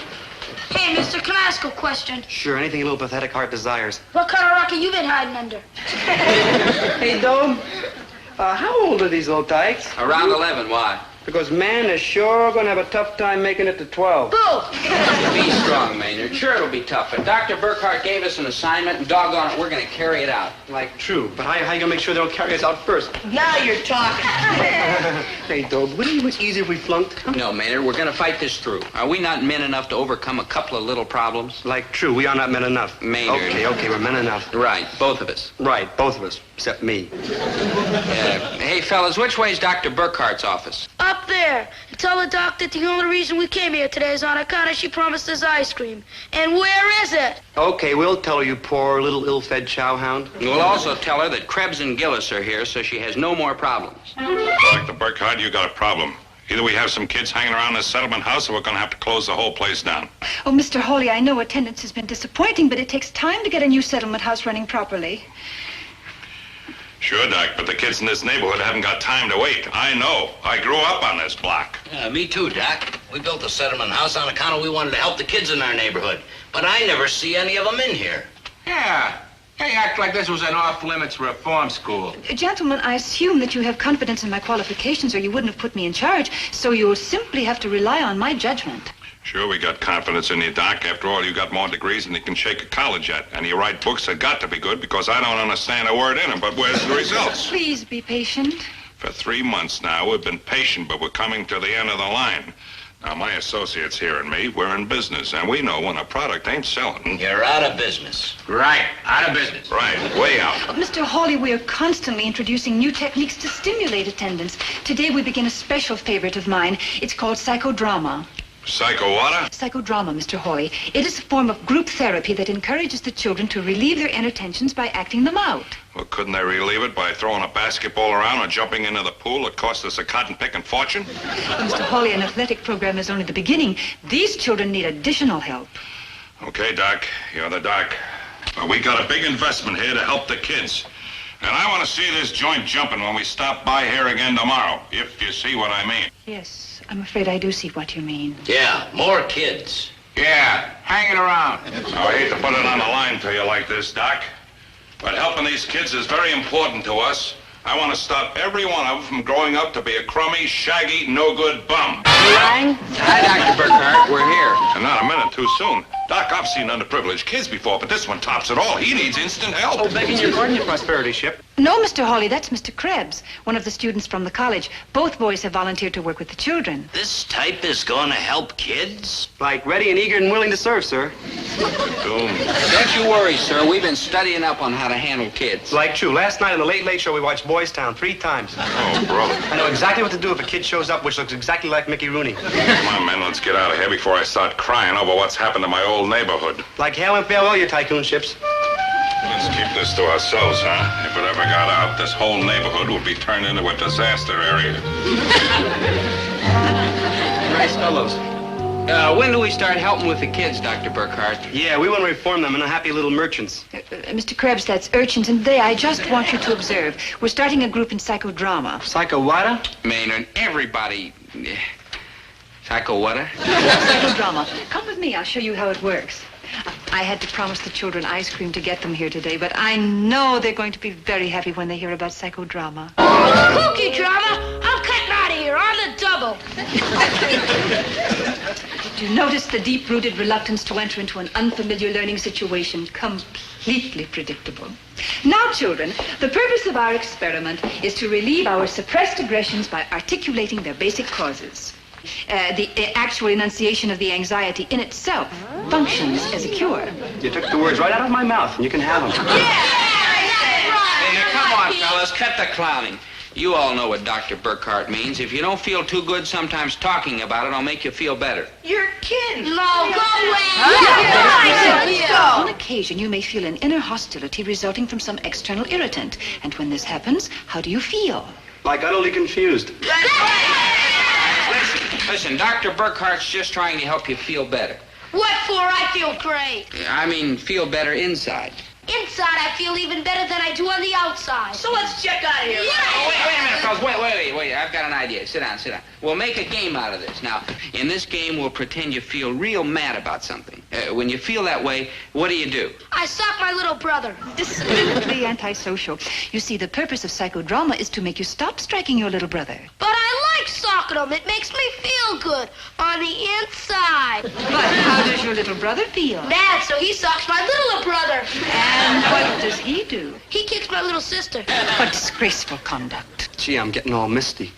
I can't blame you, Mr. Krebs. Witnessing the behavior of these children is enough to make a person cry. No, ma'am, I'm crying because I'd have no little sister to kick. I mean, it's pitiful to be another privileged child. Hey, he's all right. How come he ain't sitting out here with us? Order. We will have decorum here. Which do you want, ma'am? Order or decorum? Come on, fellas. Now, let's quiet down. Now, you'll see what a ball this psychodrama can be. Now, we shall continue our experiment. I want each of you children to act out whatever happens to be bothering you at the moment. Pete, you may go first. Do whatever you feel like doing. Oh, what on earth are you doing? Scramming out of here. That's what I feel like doing. You get back to yourself. Jim, I want you to assume the role of Pete's mother and express your thoughts as he seeks to escape. You gotta be kidding. Bye! Jim, look, it's a cinch. Just tell us what you think Pete's mother would say to him when he started to scram out of here. Make a game out of it. Oh, why didn't you say so? Probably something like, hey, come on back here, you trip, or I'll break your arm. For shame. Is that the way a mother would talk? Mine does.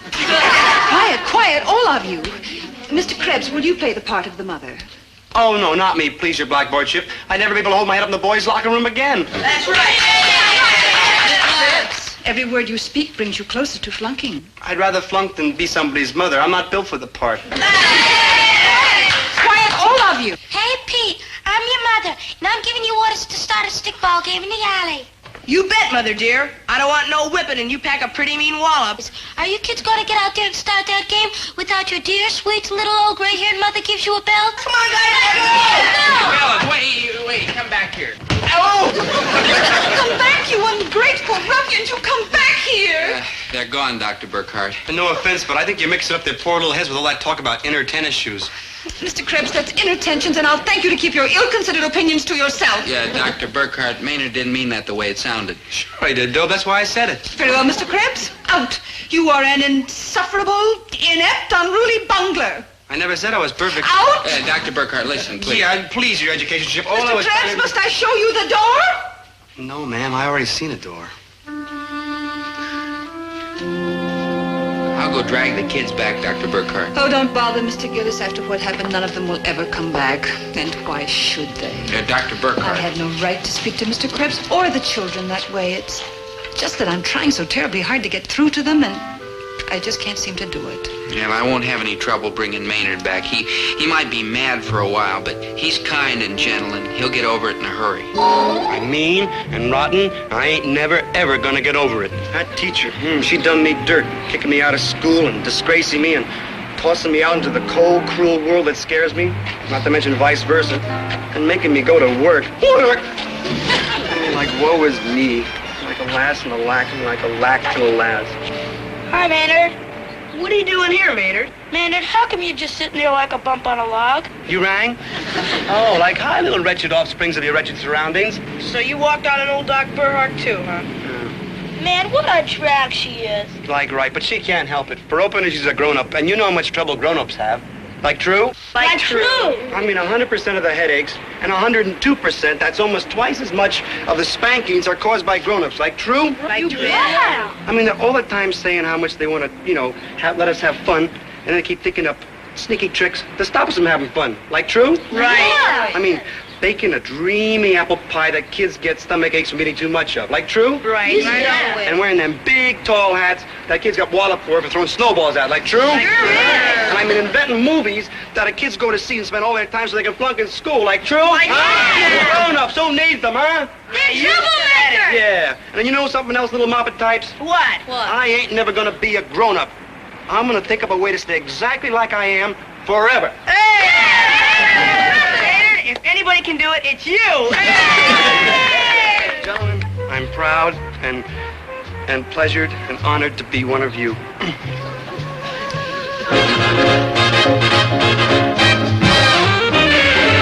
Hey, man, is this the greatest?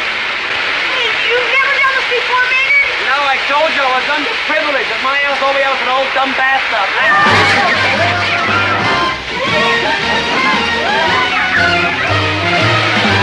He didn't even go home that night to sleep. I didn't find him until the next morning. What a job. And when I finally did locate him, I ran into a job that was even tougher. No good, buddy. I ain't even here ever. Maybe longer. Maynard, you've got to come back. Nope. The only way they're going to get me out of here is over my dead body. I like it here, and they love me. Maynard. No, Dobe, here, I'm a human person. I have dignity, stature. Maynard, that's stature, and you've got it at home, too. And what about your home? Your folks will miss you something awful. Me? Oh, come now. Maynard, let me put it another way. If you stay down here, who's going to feed you? It's not easy. You know how you eat. Yeah, I'm a bottomless pit with a beard. True. So if you stay, you'll be piling a heavy load on somebody. The people down here just can't afford you. Oh, yeah, it'd be Wolf of the Doorsville. I mean, taking food right out of the little toddling's mouth. I mean, starving the hand that feeds me. I mean, spreading hunger like wildflowers. Right. And ruining everything for them real nice people who've been trying to help me. I'm afraid that's how it'll be, Maynard. And there'd be waifs, wasting away on account of I'm eating their milk and drinking their porridge. Hi, Maynard, buddy. Let's go and hack around, huh? Don't talk to me. I'm a murderer. What are you talking about, Maynard? Oh, nothing. I just gotta leave River Street, so it's like hail and farewell, kidlings. Leave River Street? Oh, you can't, Maynard. Look, I'm sorry, little ragged muffins, but it's just gotta be done, so, like, bye. Maynard, you're a regular Pied Piper. Pied who? You promise you ain't bugged with me, your diploma ship? No, Mr. Krebs, I am not bugged at you. I had no right to fly off the handle as I did, and I apologize for what I said. Then you don't think I'm insufferable, inept, and unruly? No, Mr. Krebs, not even slightly. Oh, that means I'm sufferable, inept, and unruly again. Overjoyed for joy. Thank you, Dr. Burkhardt. Believe me, Maynard and I will pitch in like crazy to help you with these kids. Well, I appreciate that, Mr. Gillis, but I'm afraid it's too late. Oh, no, ma'am, no. In a couple of days, those kids will forget all about what happened and start dropping around again. Oh, no, in a couple of days I'll be gone. And Mr. Hawley and his committee are going to drop in again this afternoon, and if they don't find the place jumping, they're going to replace me, and they have every right. Gee, that's awful. Gee, I'm getting all misty again. I'm getting all misty, too, Mr. Krebs. This work is my whole life. That's all I have. I don't have a family or children of my own, and working here with other people's children is my whole life. But I'd better stick with the books from here on in. I'm a whiz at theory and a dunce at practice. No offense, Dr. Burkhardt, because you're a fine, helpful person, but maybe the reason you're having trouble with the kids is because you talk to them like a professor. And boy, that'll lose them, but quick. I see. Yeah, I'm no expert, but I was thinking that maybe if you talk to them in language they can understand, you know, kind of like I talked to them a while ago, then they might start paying attention and get some good out of what you're trying to tell them. Well, thank you for your suggestion, Mr. Gillis. It's a pity I won't have a chance to put it to use. Of course you will. Won't she, Maynard? Where did he go? I don't know. He's gone. Just gone. Gone. Real gone. That's the kind of real human being Dr. Burkhardt is. Aw, gee, Maynard. She makes us stand around pretend to be someone we ain't. She's trying to help you. Nah, she's a pain. Sure. Anything that's going to help you is going to hurt. You know, like medicine, right? Yeah. Huh? Okay, then I want all you guys to come with me over to the settlement house and get helped, even if it hurts. Do we have to, Maynard? You have to. Now, her ladyship has been trying to help you poor, pitiful products with this poor, pitiful environment, and she's been running around knocking herself out just trying to save you. I don't see how you can just stand there and not come back. Somebody got a handkerchief. I get too misty. Hey, I never seen a grown man cry before. It's spooky. All right, man, come on, let's push on. Come on.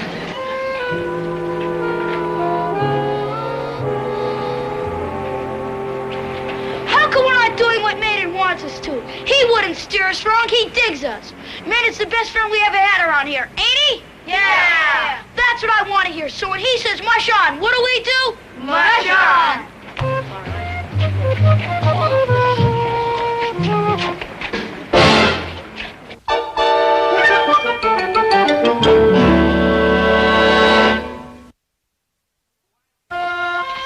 But why leave now, Dr. Burkhardt? Something could still happen before Mr. Hawley and those other men get here. Oh, thank you for your cheerful thoughts, Mr. Gillis, but I've long since given up expecting miracles. No, I'll feel better getting out now while it's still voluntary. A little later on, I'd be leaving by popular request. You know, I had a lot of bright, shiny hopes for this settlement house a few weeks ago, but sometimes things happen that...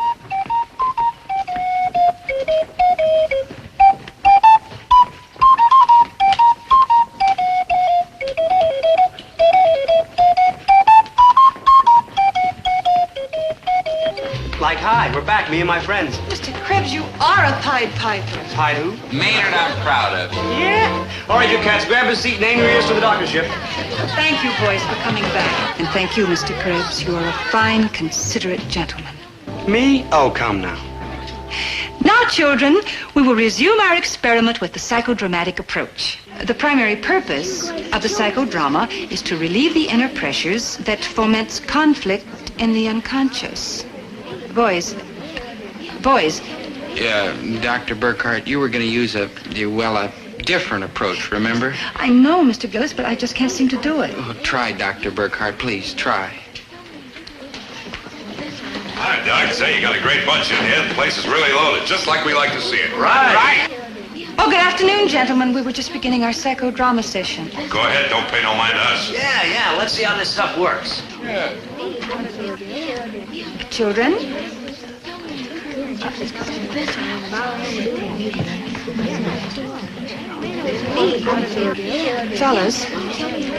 Fellas, I know we all got things that bug us. So what we want to do now is try and find out a way to get unbugged. Just ask yourself, what's the thing that bugs you the most? Like pesky kid brothers, and homework, and no television after 9 o'clock. Pretty smart of the doc, talking to them in their own lingo. Plenty smart, J.H. I just remember I picked her. Brilliant, J.H. Brilliant. No, let's give it a try. Jim, what's the thing that bugs you the most? Doing dishes. Man, that is the lowest. Yeah, that's low, all right, but not as low as shoveling snow. Yeah, especially in the summertime when there ain't no snow. I can tell you kids something lower than that. Carrying in coal. All right. Now let's put some of these things that bug you into a little play. Jim, let's pretend that it's right after supper. All the other kids are out playing, but your mother won't let you go. How'd you know? American know-how. Jim, assume the role of Pete's mother. Me? The mother? Sure. Put yourself into her shoes. Try to think like her. Mr. Krebs, you be Jim. Hey, Ma, Yeah, Jed? I finished dinner. Can I go outside and hack around? No, go wash the dishes. I don't wanna. Wash her, I bet you. Oh, gee, Ma, I want to be like the other kids, go out and break a couple of windows. Wash first, break later. Gee, why? Yeah, why don't my sister do them?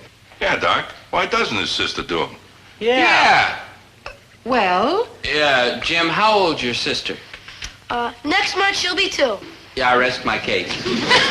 Jim, remember you're supposed to be your mother in this play. Now, if you really asked her why she made you wash the dishes, what do you think she'd say?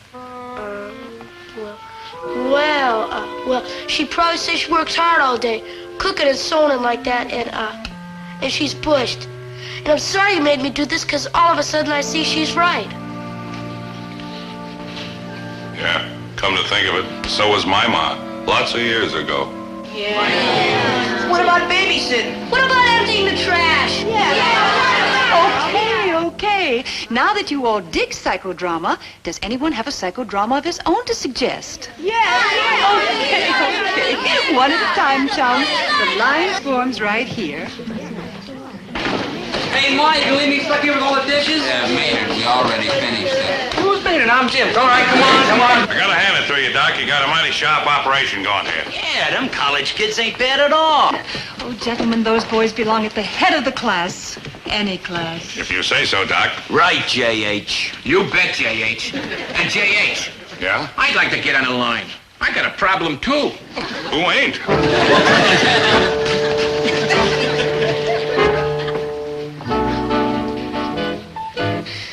You know something? I'm getting pretty misty. Mr.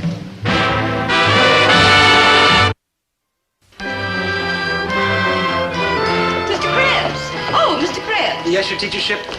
I want to tell you how much I appreciate what you did for me at the settlement house. Yeah, I was pretty good, wasn't I? Good, you were wonderful. You're right, I was wonderful. I've spent half a lifetime studying delinquency, but it's you who has the real understanding. Well, it takes one to know one. No, Mr. Krebs, I can tell you the reason you do so well. I can tell you in one word.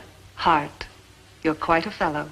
Well, you ain't so bad yourself, Dr. B. You ain't too good looking, but you got a nice personality. Thank you. I don't mean you're bad looking. I mean, if you kind of put a veil over your face, you might be okay. Oh, you're very kind. It's been a pleasure working with you. Oh, forget it, Doc. And if you're ever in trouble again, never fear. Maynard's here. I was so hoping you'd say that, Mr. Krebs, because as a matter of fact, I do need your help again. Well, just name him my teacher, and Maynard G. Krebs will come to your rescue. Well, that's very good of you. I'm like a real human being. What's your problem, Doc? I have just received a grant for the most exciting new project. This time we'll be working with genuine hard case delinquents. This is a project, Mr. Krebs, that requires initiative, perseverance, and yes, even courage. You came to the right man, Doc. Where are we going? State prison. State prison? Mr. Krebs, I've always said that there is no such thing as a bad boy. Well, if there's no such thing as a bad boy, how can there be bad men? And with your help, I intend to prove it. We'll go to state prison. We'll live among the poor, misguided inmates, win their confidence, find out the deep-rooted causes that have reduced them to this present pitiful condition. Oh, it'll be hard, I know, and even dangerous. Mr. Krebs? Mr. Krebs?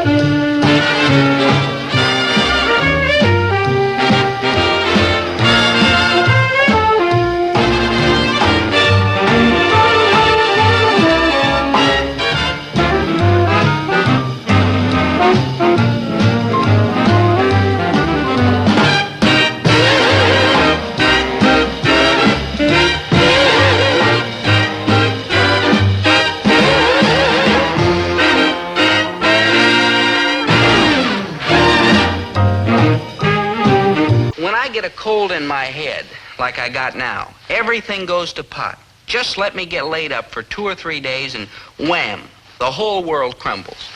Take, for example, Zelda Gilroy. To Dobie with love, love, love, love, Zelda. She's wig for me, that girl. I'll confess that I don't treat her too great. In fact, I'm usually telling her to get off my back. I like her, you understand, but love? Negative. So I keep trying to lose Zelda, but she won't get lost. She wants me, and that's it. Nobody else will do. Faithful, loyal, devoted Zelda. So what happened when I got sick? Yeah, faithful, loyal, devoted Zelda. But that's not the worst that happened during my illness. You know my friend Maynard G. Krebs. To Dobie Gillis, from his friend Maynard G. Krebs, a great American. Well, there's lots of things you can say about Maynard. He's a dunce, he's a dolt, he's a mess, he's a nut.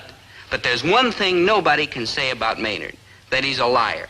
Beneath the shabby exterior of Maynard G. Krebs, there beats the truest, most honest heart in the whole wide world. Maynard has never, I repeat, never told a lie in his life. Nothing but the truth has ever come out of that beard. That is, until the day I got sick. I'll tell you why I don't have my history homework, Mr. Pomfret, sir. Last night when I sat down at my desk with a nice big stack of clean white paper and a brand new fountain pen all ready to do my homework, all of a sudden the window opened and a whole bunch of gypsies jumped through the window and stole me.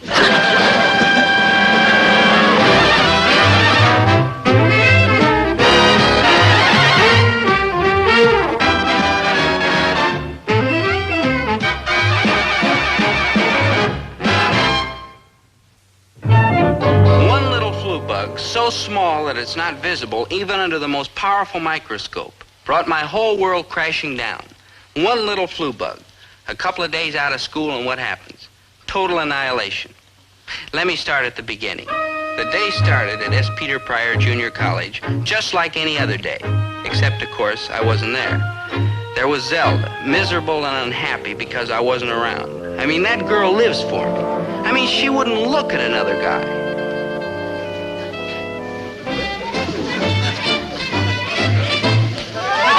Hello there. Hi, is this History 102? Sure is, and my name is Zelda Gilroy, and the seat right next to mine is vacant. What's your name? Nate Gahagan. Why, that's a perfectly lovely name. Nate Gahagan is a lovely name? Mm-hmm. It's got character, and so have you, Nate. Character and intelligence. I can see that. You got a girl? Well, nothing serious. Me either. Nothing serious, I mean. I've got this one boy who's ape for me, Dobie Gillis. You mean the one who keeps telling you to get lost? Well, I know it might look that way. It sure does. I remember once when he saw you coming, he did 100 yards in 9, too. Not bad for a guy with flat feet. Just running from himself. Inside, he's really wild about me. So how come you're making a pitch at me? Who's making a pitch? A new kid transfers into the class. The least I can do is be friendly. Zelda, no offense, but no thanks. You don't want a friend? You don't want a friend. What you want is a reserve on the bench in case Gillis finally makes his getaway. You're jumping to conclusions. Well, that's my business, jumping. I'm center on the basketball team. That is, if I start getting a few passing grades. And believe me, Zelda, for me, that ain't easy. So right now, if you don't mind, I'd just as soon not get caught in a crossfire between you and Gillis. I got enough troubles.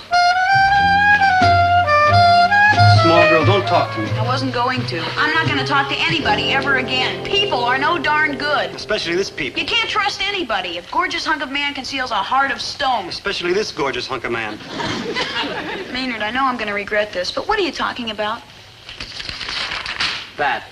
My homework? Yeah, Mr. Pomfret said anybody who didn't turn their homework in was going to get a flunk for sure. True? And you haven't got yours, true? How could I have my homework? Dobe's sick in bed. You mean you've been sitting up with Dobie? I mean, Dobe always does my homework. This is serious. What are you going to tell Mr. Pomfret? I'm going to tell him a lie. You? Oh, come now. Yep, me, Maynard G. Honorable. I'm going to tell a lie. You never told a lie in your whole life. Maybe even longer. So what's come over you now? Believe me, small girl, this was no easy decision. I've been up half the night thinking about it. I bet I can get more like 12, 14 hours sleep. Maynard, you can't tell a lie. You're just not the type. You stand alone, Maynard. There isn't another human being like you. I got to give you that. Oh, don't do it, please, Maynard. Underneath those rags and tatters beats a heart that's sweet and clean and pure. You thought I was a nut. You are a nut, but you're an honest nut. Please, small girl, don't make it any harder for me. I just got to lie to Mr. Pomfret. You can't. I gotta. You can't. I gotta. Oh, Mr. Krebs, I don't know what you think you gotta, but I know what I know you gotta. You gotta turn in your history assignment today, and so does everybody else in this class. And no, repeat, no excuses will be accepted. Does anybody want to try me? Me, your professorship. You don't have your homework, Mr. Krebs? No, and you want to know why I don't have it? I do know why. You didn't do it. Right, and you want to know why I didn't do it? Maynard. Well, sir, I'm going to tell you why I haven't got my history homework, sir. Last night when I sat down at my desk with a nice big clean stack of white paper and a brand new fountain pen, all ready to do my homework, all of a sudden the window opened and a whole bunch of gypsies jumped through the window and stole me. And they took me to their secret hiding place in the woods and they bound me with golden chains and they blindfolded my eyes with a big red banana. That's bandana, Mr. Krebs, and this is the most ridiculous story I've ever heard. Pretty pathetic, huh? It's pitiful, but pray continue. Really? Well, after the gypsies fell asleep around the campfire, I kind of squinched myself up and escaped from the golden chains. And I grabbed a gypsy's guitar and I knocked out the gypsy king. And I leapt over the campfire and ran through the woods because their big ferocious dogs were after me. And I jumped into the lake and swam all night until I reached civilization. And that's why I haven't got my history homework. Mr. Krebs, I can only say one thing. That's what I was afraid of. I believe you. Oh, come now. I must agree that never in my long years as a teacher have I ever heard such a fantastically insane story. I'll buy that. But at the same time, never in my long years as a teacher have I ever had a pupil who never, not once, ever told a lie except you, Mr. Krebs. And therefore, although my every instinct tells me that I should give you a flunk, I must accept your excuse. Hey, Zell, why didn't you tell me about this before? This line is great stuff. You heard that. My friend Maynard G. Krebs, honest Maynard G. Krebs, truthful Maynard G. Krebs, has just told his first lie and he's gotten away with it. You heard what he said to Zelda. Hey, Zell, why didn't you tell me before? This line is great stuff. The feet of Maynard G. Krebs are on the primrose path to perdition. And here I am stuck in bed with this rotten cold.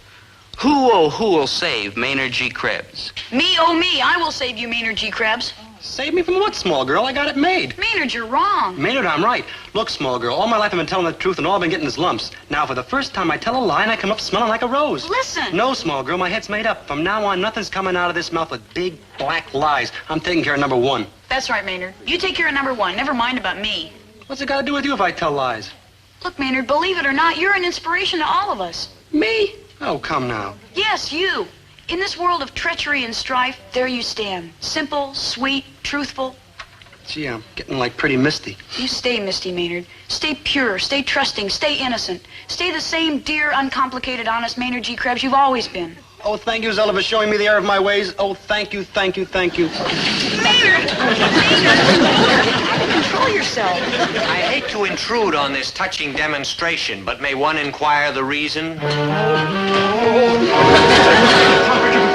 I have told a big fat lie. I didn't get stole by no gypsies. In fact, I got no excuse at all for my history homework not being turned in. Oh, punish me, Mr. Pomfret, for I've been bad. Krebs, arise. You're gonna punish me now, Mr. P, huh? Mr. Krebs, if memory serves, this is a class in history. And if history teaches us one thing, it is that tyranny falls, scoundrels are driven out, and in the end, honesty always prevails. But you already know this, Mr. Krebs. I'm not going to punish you. Instead, because you've been honest with me, I am going to give you a passing grade. You're first, I believe. No kidding, Mr. Pomfret? No kidding, Mr. Krebs. Oh, thank you, sir. Yeah, please. No unseemly display of emotion. Zell, you're the greatest. Well, I'm glad somebody thinks so. I mean, by always telling the truth. You're so right. Yes, Maynard. I'm gonna say the same. Sweet, lovable, honest kid I always been. Fine, Maynard. Oh, what a good boy am I. Yes, Maynard. I'm a darling. Uh-huh. I'm a cuddle bunny. Uh-huh. You're a nut. Uh-huh. But I'm always gonna do like you said, small girl. I'm always gonna tell the truth, the whole truth, and nothing but the truth. Now, I love the truth. Let's get that straight immediately. I love the truth. I also love my mom's apple pie, but there's such a thing as too much apple pie. There's also, I found out, such a thing as too much truth. Like, hi, Mr. G. Is Dobe out of bed yet? Not yet. Gee, it's 2 whole days. Awful long time to stay in bed. Yes, Maynard. You sure he ain't dead and you're trying to keep it from me? Come on, tell me, Mr. G. I can take it. Maynard, Dobe has a cold in his head. He'll be up in a day or two. He's fine. I'm fine. Everybody's fine. You're fine? Oh, come now. Of course I'm fine. You don't look fine. I mean, your eyes are all kind of red and puffy, and your face is all kind of mean and squinched up, and you're all kind of hunched over and stooped. Maynard, are you trying for a fat ear? No, sir. I'm only telling the truth, because that's all I tell, the truth. Benjamin Franklin says, the truth stands on 2 legs, a lie on 1. And Herbert T. Gillis says you better get out of here while you still got 2 legs to get out on. Very well, sir. But before I go, I'd like to make another observation. I don't care how you comb your hair, I can still see the bald spot. That does it.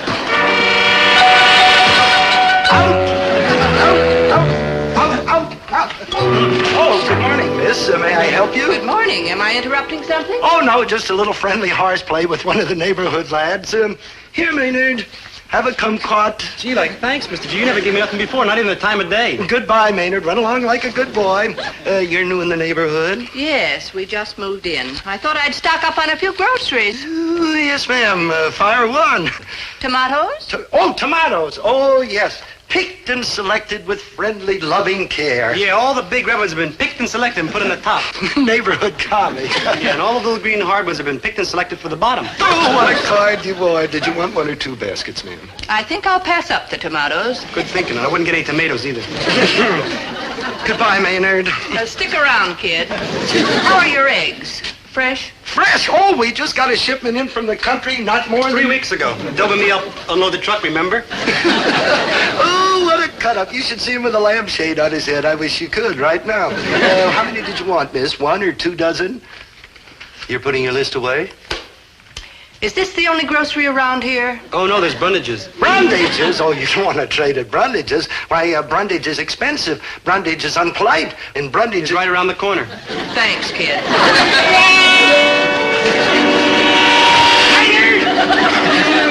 Oh, you ingrate. You flapjaw. You now, Herbert? Mouth. You. Now, Herbert. Don't now, Herbert me. Did you hear what this snake in the grass just said? No, dear, I didn't. But just because you didn't get any sleep last night and woke up with a short temper is no reason to take it out on Maynard. After all, it's not his fault that you stayed at the grocer's convention until 3 o'clock in the morning. What grocer's convention? He was down at the Bison Hall shooting pool. I was not. Sure you was, Mr. G. I saw you down there last night through the basement window. I was out there picking up tinfoil. That's my hobby, Mrs. G, picking up tinfoil. I got the biggest ball of tinfoil in the whole neighborhood, maybe the whole world. So, shooting pool again, after you promised. No, don't you talk to me about promises. You gave me your solemn oath that you wouldn't buy another hat this year. So what was that you came in with yesterday afternoon? Well, that was such a bargain, marked down from $35 to $6.95. Oh, no, Mrs. G, that was $16.95. It was not. Sure it was. My mother went shopping with you, don't you remember? Aha, yourself. Don't talk about promises to me. Don't talk to me at all. Oh, that suits me just fine. Good morning, Mr. Gillis, Mrs. Gillis. How's Dobie? They told me he wasn't dead, but they're awful liars. What a ridiculous idea. Dobie will be fine in a day or two. I don't suppose I could see him. You better not, dear. He might still be contagious. Okay, well, just tell him I came by and tell him that I'm thinking about him all the time, every minute of the day. Were you thinking about him when you made a pass at Nate Gahagan? Not make a pass. Ooh, what a whopper. You're practically flying yourself on him like a boa constrictor. That's constrictor, and I didn't. I'm sorry, Zelda, but I'm afraid I got to go along with Big Mouth here. And I do, too. And I must say, Zelda, I'm just a tiny bit shocked. I mean, there he is, my poor baby, upstairs in his bed of pain. And here you are throwing yourself at the first man that comes along. Yep, that's what she did. Perhaps it's not my place to say so, but I don't think that's the proper way for a girl to behave who claims to be in love with Dobie. Oh, I am. Why, there he is up there with a raging fever. I told him he was working too hard. And do you know that last Tuesday, he didn't get home from the library until after midnight? What library? Last Tuesday was us skating with Bubbles Clancy. He was? He told me he was at the library, too. Why, that lying rat. Speaking of lying rats, miss, you don't do such a bad job yourself, no offense. You neither, Mr. G, no offense. You neither, Mrs. G, no offense. In fact, this whole family's like a nest of liars, no offense. It sure is. And I'm getting out, and for good, and right now. Hold. Oh, dear friends, don't you see the error of your ways? Oh, what a tangled web we weave when first we practice to deceive. The truth stands on two legs, a lie on one. Oh, friends, it is not too late to change your ways and be like lovable me. All you gotta do is tell the truth all the time, and you too can be clean and pure and sweet inside, just like adorable me. Oh, dear friends, what do you say?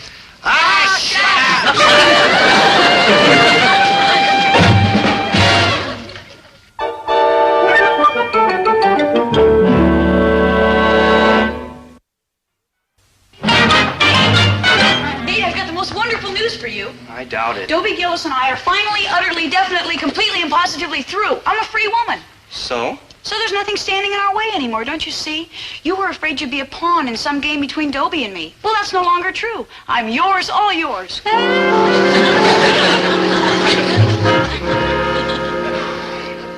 Zelda, you make it awful hard for a fella to be a gentleman. Now, I don't want to hurt your feelings, and I'm going to hate myself for saying this, but who needs you? You do, you great ninny. No, I don't. Well, what's wrong with me? I'm smart, talented, loyal, devoted, and strong. My appendix is out, and I haven't got a cavity in my whole head. Swell, Zelda, but are you rich? Because I've got to have a rich girl. Nate, am I hearing correctly? Yes, you are. You, Nate Gahagan, gentleman, athlete, member of the Y, you want to marry for money? It's not a question of wanna, it's a question of have to. Look, Zelda, there's one thing in the world I can do. Shoot baskets. Now, how in the world am I going to make a living shooting baskets? If I was tall enough, I could turn pro. But I'm a little tiny fella, just 6'1". So you see, I gotta marry money. So what's the problem, Nate? I'm loaded. You are? Sure. Dad's is in the automotive game. Egad, how the money rolls in. Are you telling the truth? Am I telling the truth? I appeal to you. Am I telling the truth? No, Zelda, what you're telling is a bunch of big, fat, enormous lies. You're not going to listen to me, are you? Yep. Oh, for shame, Zelda. I mean, what fabrications and falsehoods. That's like lies. I looked it up in this book. 101 Wise Sayings About Truth. You kids ought to get a copy, especially you, Zelda, you big liar. Maynard, could we get back to Zelda's money? Money? I don't think the whole family saw $50 altogether. She said her father was in the automotive game. He runs a broken-down body and fender shop. He even wears overhauls to supper. Zelda? Yes, Nate? Don't call me. I'll call you. Don't you feel better that the truth is out? I mean, don't you kind of feel like all warm and glowy inside? Maynard, try to understand. There are times to tell the truth and times not to. Oh, for shame, Zelda. There is never a time not to tell the truth. I mean, never. Bravo, Mr. Krebs. Well said. Thank you, your Captain Gownship. And as for you, Miss Gilroy, I must confess myself surprised. How can you say that it is ever right for people to tell a lie? Well, sir, I didn't mean lie exactly. I just meant that sometimes it's better to be a little tactful. I mean, you don't necessarily have to tell all the truth all the time. Well, I'm sorry, Miss Gilroy, I can't go along with that. To me, the truth is always proper, always in season, always in style. The truth is a shining garment that adorns the man who wears it. And you ought to know about shiny garments. Oh, thank you, Mr. Krebs. What do you mean? I mean, take that blue suit of yours. It's so shiny I could comb my hair in the back of it, if I comb my hair, that is. Oh, really? Of course, that jacket you got on today ain't so shiny. Thank you. It's more like tacky. It kind of goes along with your necktie. Really? And them pants, man, they're so baggy. Looks like you got somebody else in there with you. Mr. Krebs, it may interest you to know that many people consider me a spiffy dresser. Name one people. Well, I do. I think you're a very dapper fellow, Mr. Pomfret. And I think you're a liar, Miss Gilroy. Yep, that's what she is. And you, Mr. Krebs, are a bore. And if either of you wants to transfer from my class, I will place no obstacles in your way. Gee, I think he was kind of sore. I think everybody's kind of sore. You too, Zelda? Oh, why shouldn't I be? Just look what you've done in the past couple of hours with that big truth-telling mouth of yours. Number one, Mr. Pomfret hates me. Me too. Number two, Nate hates me. Me too. Why does Nate hate you? Why not? Good point. Where was I? Number two. Oh, yeah. Number three, Dobie's father hates me. Me too. Number four, Dobie's mother hates me. Me too. Number five, Dobie's father hates Dobie's mother. Number six, Dobie's mother hates Dobie's father. Number seven, I hate Dobie. Oh, Maynard, you've done a pretty good day's work, you and your truth. You know what I think, small girl? What? I don't think this town is ready for me yet. Maybe the entire world. Maybe you're right. Maybe I am. Maybe I ought to go away by myself and become a helmet. Maynard, that's hermit. But maybe you got the right idea. Maybe that's just what I'm going to do. Maybe it's all for the best. But maybe before I go, maybe I'm going to tell a few people a few things. Well, naturally, Zelda didn't think Maynard had run away and become a hermit. I mean, Maynard's always threatening to do something crazy like joining the Foreign Legion or becoming a tightrope walker. In fact, last year he said he was going to give up everything and become an usher. He's wild about movies, that guy. But it's just big talk, and nobody takes him seriously. Excuse me, Mr. Pomfret, sir. I got something to say to you, and kindly don't interrupt. Maynard, what are you doing with that suitcase? There you go, interrupting. You don't like people to interrupt you, do you? No, but... Okay, I accept your apology. Are you ready? For what? The following. I am a man who tells the truth. You may never see me again after I say this, but I gotta say what I gotta say. Mr. Pomfret, sir, shame on you. You are the worst dresser I ever saw, except, of course, for me. Thank you for that distinction. I'll excuse the interruption. Now, is that a way for a teacher to dress? You stand up here telling us about culture and art and beauty, and you look like something the cat dragged in. No offense. Now, how do you expect anybody to learn anything about culture and beauty with you looking like a one-man slum? No offense. Mr. Pomfret, sir, you think you are a good teacher, but I say you're not. Zelda, I am a man who tells the truth. You may never see me after I say this, but I gotta say what I gotta say. Zelda, you are certainly a dumbbell for such a smart chick. Don't you know that if you get a fella by treachery and falsehood, someday he will realize it and he will hate you for the rest of his life. If you really want a fellow to love you, you gotta play it dead honest, because the only kind of love that lasts is a love that is built on truth. Mr. G, did you ever stop to think how lucky you are having a wife like Mrs. G? I mean, here you are all the time yellering and hollering and pinching pennies, and there she is all the time smiling and being sweet and cuddly. Now, just a darn minute. Quiet, Herbert. I'm sorry, Maynard. You will have to excuse Mr. Gillis. It seems to me, Mr. G, I wouldn't be all the time down at the Bison Hall shooting pool and roaring and yelling and snorting with all those big fat fellas if I had such a sweet and cuddly wife. I would stop you now, Maynard, and thank you, except that I don't want you to lose your train of thought. His train of thought is a slow freight. Go on, Maynard. Have you ever stopped to think, Mrs. G, how lucky you are? Oh, no, Maynard, that's your line for Herbert. It's also my line for you. Mrs. G, you're one of the luckiest ladies in the whole neighborhood. Oh, sure, Mr. G is mean and rotten, no offense, but he also works long and hard to provide you with food and clothing and a roof over your old gray head. I mean, he's up at dawn every morning. Sometimes and works earlier. until 7 or 8 each night. 9 or 10. And you shouldn't ought to be going out and spending money for crazy hats, which you don't need anyhow, because Mr. G is too stingy ever to take you out anyplace. In conclusion, let me state... It's a good thing I was sick in bed, or Maynard might have ticked me off, too. Well, that concluded Maynard's lecturing for the day, but there was more coming. Plenty more. There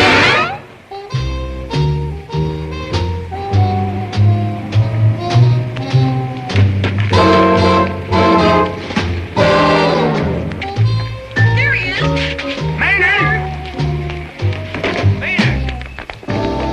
Maynard, you can't do it. Hey, give me back my suitcase. Please stay, Maynard. Please. Pretty please. Pretty please with sugar on it. What are you doing? Maynard, now we can... Oh!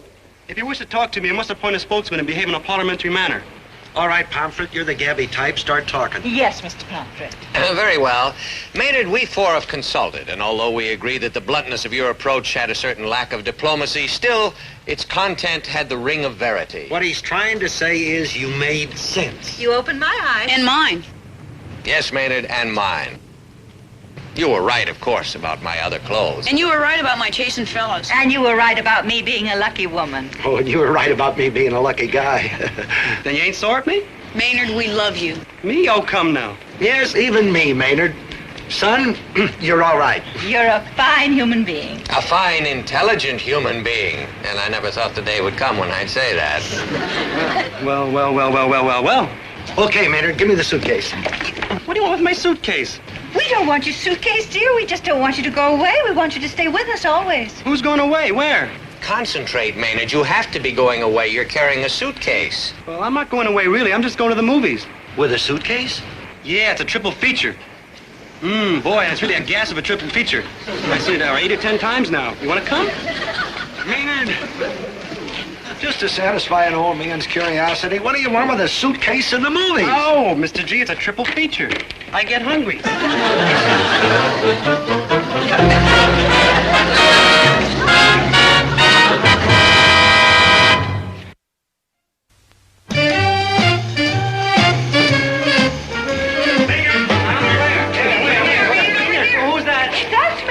Mrs. G? Maynard, what's the matter? Oh, man, it's them triple features like really rough on the eyes when you sit in the front row. So why do you sit in the front row? Because I always sit in the front row. Oh. Hey, you guys been waiting out here all through the triple feature? No, dear. We went home and had a little talk about you. Yeah? What about me? Well, numerous suggestions were put forward, Mr. Krebs. Unfortunately, none of them legal. Yeah, and tar and feathers are hard to get now. However, we did reach a decision. Yes, Maynard, we did. Now, you helped all of us very much, and we are grateful. But, Maynard, in the future, if we should ever be in any trouble, and you feel like helping us... Yeah? Don't!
Charlie is not as intelligent as the average human being, present company accepted, of course.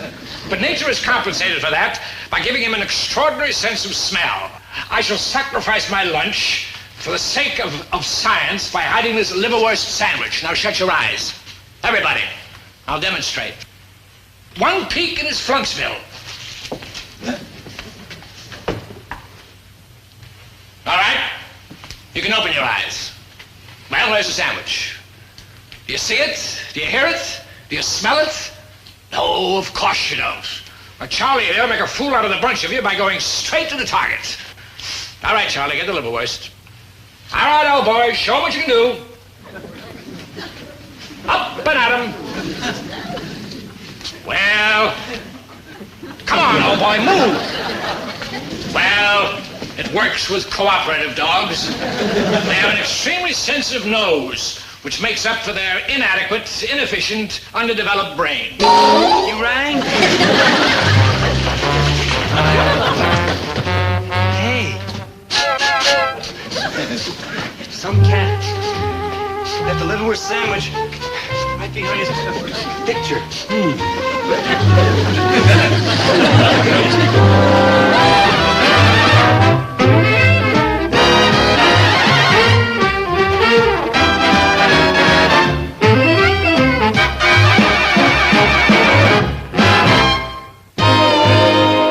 This is Charlie. He's a basset hound. This is my friend Maynard G. Krebs. It pains me deeply to say this, but, well, he's also a basset hound. Oh, doggone it. What's the matter with me? I'm talking myself into this whole thing. Just because Maynard has a sense of smell like a dog, well, that doesn't mean there's anything wrong with him. Maynard, stop that. Here. Down, boy. Down, I say. I was just saying hello to my old feathered friend. Hi there, Charlie. What's the latest word from the Colonel? Maynard, that's kennel and cut it out. Hey, Dob, I'm still hungry. You think there's any old bones laying around? Maynard, enough. Mr. Krebs, go back to your seat and lie down. Sit down. Krebs, you mystify me. How'd you manage to go to that hidden sandwich? I was hungry. That mind of yours has cooked up a very clever trick. My mind? Oh, come now. Who's got you there, Professor? It's incredible. No, sir, it was liverwurst. Without precedent. No, sir, it was without mustard. Krebs, I despise phonies. I'm going to test that alleged extraordinary sense of smell of yours. Oh, that's like no strain. I smell like real good. Here, put this on. Yes, sir. You see, sir. Woo! Where'd everybody go? It's like dark in here. Dope! I'm right here, Maynard.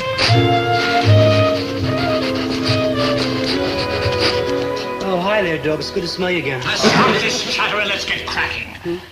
Now tell me, Krebs, what can that nose of yours lead you to accept food? Well, I never tried nothing else. I figure if you can't eat it, why find it? You know me, I'll eat anything. All right, Mr. Krebs, sniff. Oh, that belongs to my good buddy Doe, but that's called David Copperhead. That's David Copperfield, and you're absolutely correct. It's incredible. No, sir, inedible. No, Krebs. Inedible means you can't eat it. You ever tasted David Copperhead? Well, you're sharper than you look, Krebs, but who isn't? Well, thank you, Your Worship. Now stop that fawning and follow this book.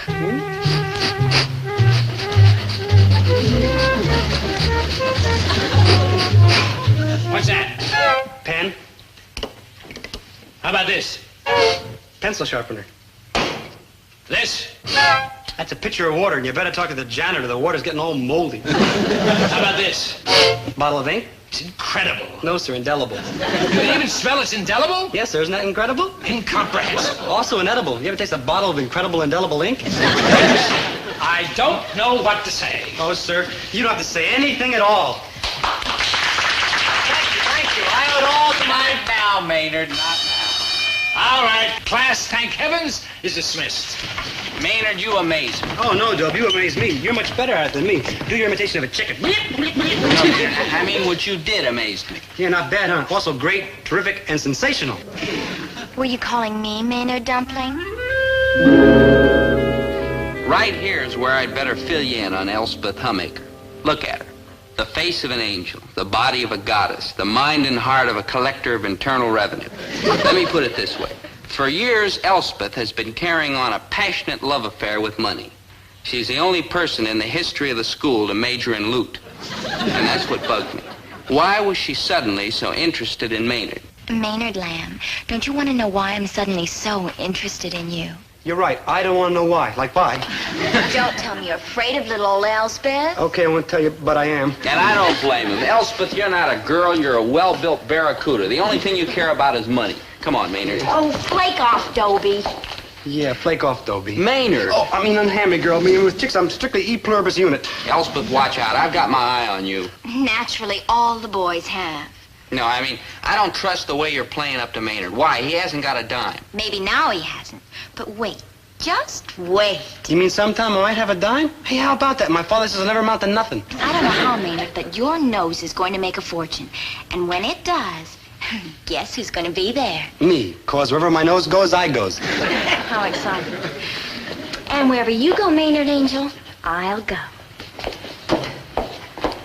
Au revoir, mon amour. Tippecanoe and Tyler, too. Maynard, she's got something. She must, the way everybody whistles at her. I myself am more interested in the finer things like sewer excavations, Latin pennies. No, Maynard. I mean, she's right about how someday you might make a lot of money with your sense of smell. But how? I don't know, Dob. I mean, a hound dog's got a great nose, but I've never seen a rich hound dog. I know, but let's go talk to my dad. When it comes to making money, he always comes up with a good idea. The best idea how Maynard could make money is to sell his brain to science, and I just happen to remember the size of his brain, and it's a miserable idea. Now, wait a minute, Dad. That's completely unfair. Why couldn't Maynard become rich and successful? Well, for openers, just take a look at him. He's got you there, Dob. Never mind. Dad, there must be a way for Maynard to cash in on this talent of his. Professor McGuffey tested him, and no kidding, he's got a sense of smell like a dog. He also has an appetite like a horse, and what good has that done him? He's got a point. Dad, we came to you for advice because you're a very shrewd businessman. I wouldn't exactly say that. Neither would I. Now, just a minute, you two. We gotta study this thing out scientific-like. Right, we've got to ask ourselves, what can we do with a fellow who's got a sense of smell like a dog? There's a good question. We could rent him out for fox hunts. There's a miserable answer. Say, maybe Now, just a minute, just a darn minute. How do you know I want to make money with my nose? Oh, I'm sorry, Maynard. I apologize for not asking. Do you? You bet. When do we start? That's what I thought. This thing's got me all hung up. Maynard may have the greatest nose since that Sayonara to Bergerac, but I can't figure out what to do with the darn thing. That ain't nice, Mr. G. I know it ain't much, but it's the only one I got. I mean, it's in my own private nose. Maynard, this is no time to be... Hey, that's it. A private nose. Maynard could be a private nose. Private nose? Boy, have you flipped your friends completely? Dad, this is exactly what we've been looking for. You've heard of private eyes. You mean like, Sam Spade and Sherlock Jones? Almost. Darn it, why didn't we think of this before? You're stupid? Maynard, listen to me. With your sense of smell, you can find anything that's lost. True? True. Good. Now, just guess how much people lose every day in cash, jewelry, furs, like that. $1. A tremendous amount. $5. Thousands of dollars a day in this town alone. Yeah, and you know who makes a fortune finding just a few of those lost objects? Private detectives, that's who. Right, and all they have to work with is their brains and eyes and ears. But you, Maynard, you have a nose. Oh, a beautiful, gorgeous, money-making nose. Right. Do you get it, Maynard? You think I'm dumb or something? Yeah, but answer the question anyway. Do you get it? Maynard, you are going to open a private detective agency. You'll charge enormous prices to find stuff that people have lost. Oh, man, I'll be like Rich. Correction, Maynard. We'll be like Rich. No offense, though, but it's my nose. No offense, Maynard, but what about a brain? I'll need like a brain? I'm afraid so. Oh. Hello, partner.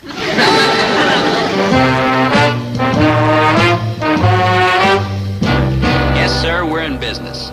Dad offered to help us by letting us use the back of the store for our office, but we couldn't afford the rent. So we opened up in a booth in the campus malt shop. It was a small beginning, but with my business head and Maynard's nose, we were soon famous from one end of the school to the other. Oh, you're welcome, Professor Edelweiss. We're very happy we were able to find the missing dinosaur bone for the Archaeology Museum. But, well, I know $30 is a stiff fee, but Mr. Krebs had a tough time getting that bone back. He had to wrestle your St. Bernard for it. Right. Goodbye. Hey, Dob, let's quit as soon as we get $1 million. All right, Maynard, we're almost up to 100 already. Hey, only one more thousands to go. Hello, Krebs and Gillis, private eyes. We track anything. When? No, I'm sorry, we don't handle investigations at night. My partner might catch cold, and in this business, Mr. Krebs's nose is our most important product. Yeah, bye. Oh, welcome to Krebs and Gillis, friends. What can we do for you? There's something rotten in Denmark. Sorry, we don't take out-of-town cases. Man. Oh, gee, Salome, kid. What do you say we forget the whole thing? No, Clayton, my Adonis. You lost the locket I gave you for our engagement, and we're going to find it. Ha ha, missing token of romance, our specialty. Yeah, I got a nose for love. Here's the box the locket came in. Can you find it? It's a cinch. Sniff, Mr. K. Got it, Mr. G. Yeah, our fee for finding a missing locket is $15, payable in advance. Advance? Hold it, Policy Walter. of the house. Take it or leave it. Remember, Mr. Krebs's nose is more sensitive than a Stradivarius violin. Also better looking. Okay, it's a deal. Ah, gee, Salome, kid. Quiet, Clayton. You know you're crazy in love with me, and I'm going to find the locket that proves it. You better turn me loose, Dob. My nose is getting the message.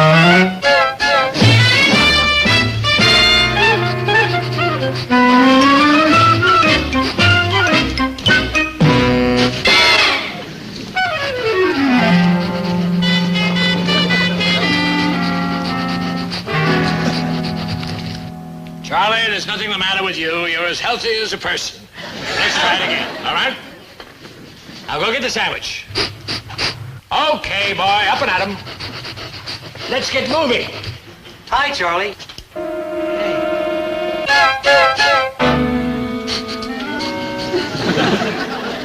Roast beef? You run out of liverwurst, huh? Charlie, why can't you be more like Krebs?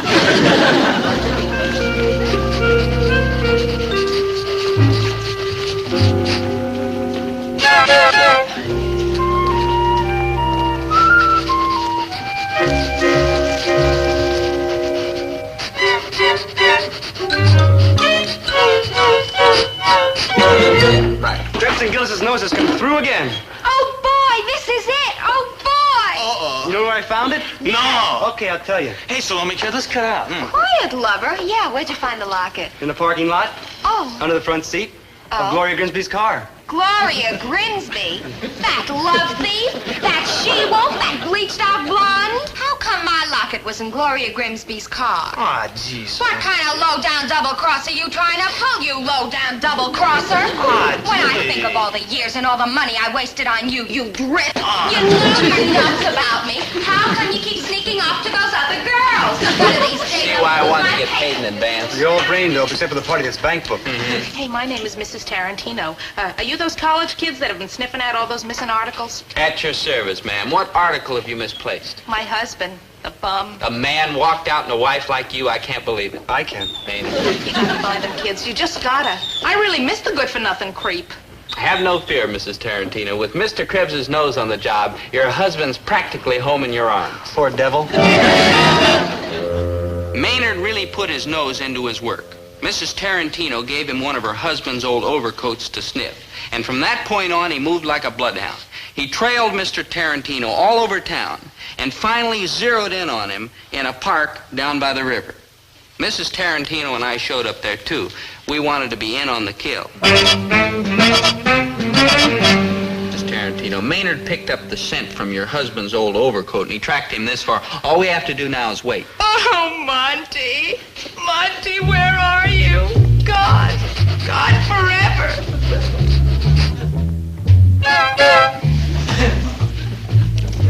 That's him, Dope. That's the carpet. Maynard, that's culprit. Now, you sure? Like positive. I got the message through both nostrils. When that happens, it's money in the bank. You gotta be kidding. That ain't Monty. Why, he's twice Monty's size, and Monty don't have no beard. Mrs. Tarantino, watch. Monty? Monty? You talking to me? Monty? Is that you? Oh, it is you, you coward! Please, Blossom, I just couldn't take it no more with your mother all the time hanging around the house. Mama left a week ago. I'll tear you apart, you Wait a bum. minute, the old walrus is gone?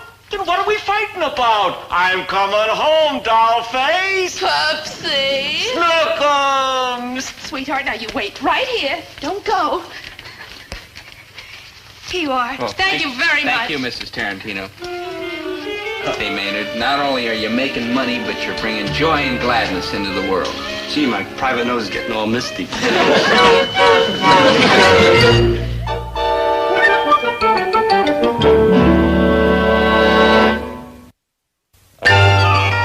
Believe me, Dad, it's the greatest thing that ever happened to Maynard. He's a new person. You wouldn't know him. Promise? Okay, you can kid about it, but being successful like this has given him something he never had before. Confidence. Money. Oh, well, that'd put backbone in a jellyfish. It sure worked with Maynard. He walks around now with his head high and his shoulders squared. Yes, sir, from here on, nothing can stop Maynard. Stop, Maynard. I want to talk to you. Like hi girl, like bye girl.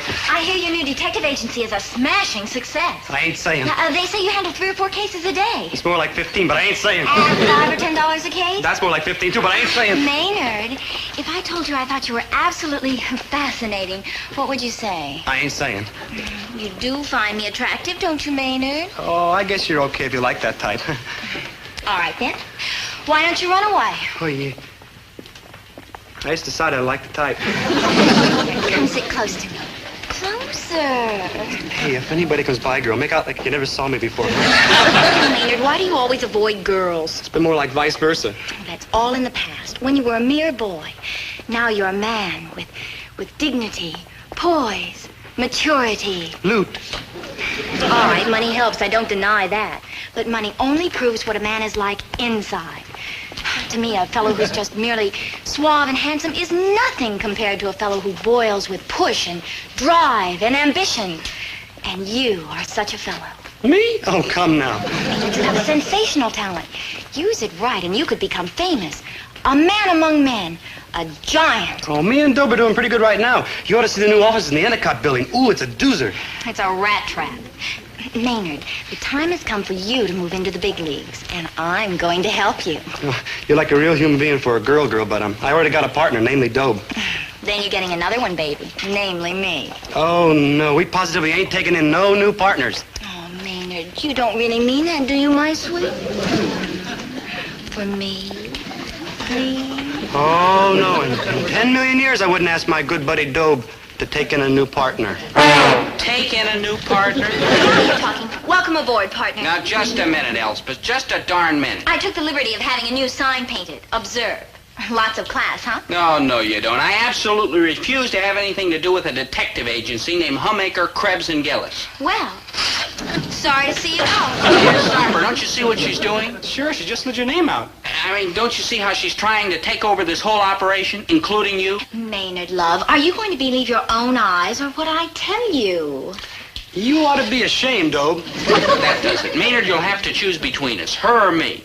For that kind of fight, I don't even bother to warm up. Never mind. All right, Maynard, what's your decision? And remember, I'm your friend. I taught you everything you know. And I'm soft and round and cuddly. I do your homework for you. My skin is like the petal of a flower. I get you out of trouble at least twice a day. And I whisper sweet nothings in your ear. Hey, Dobe. Ever since we've been little tiny babies, you always wanted me to be happy, didn't you? Right, and I'm glad you realized it. And ever since you found out there were two kinds of little tiny babies, boy and girl kinds, what have you been telling me I should have to be happy? A girl, right? Well, yes. And I got one now, right? Right. And she's more girl than practically anyone, right? Right.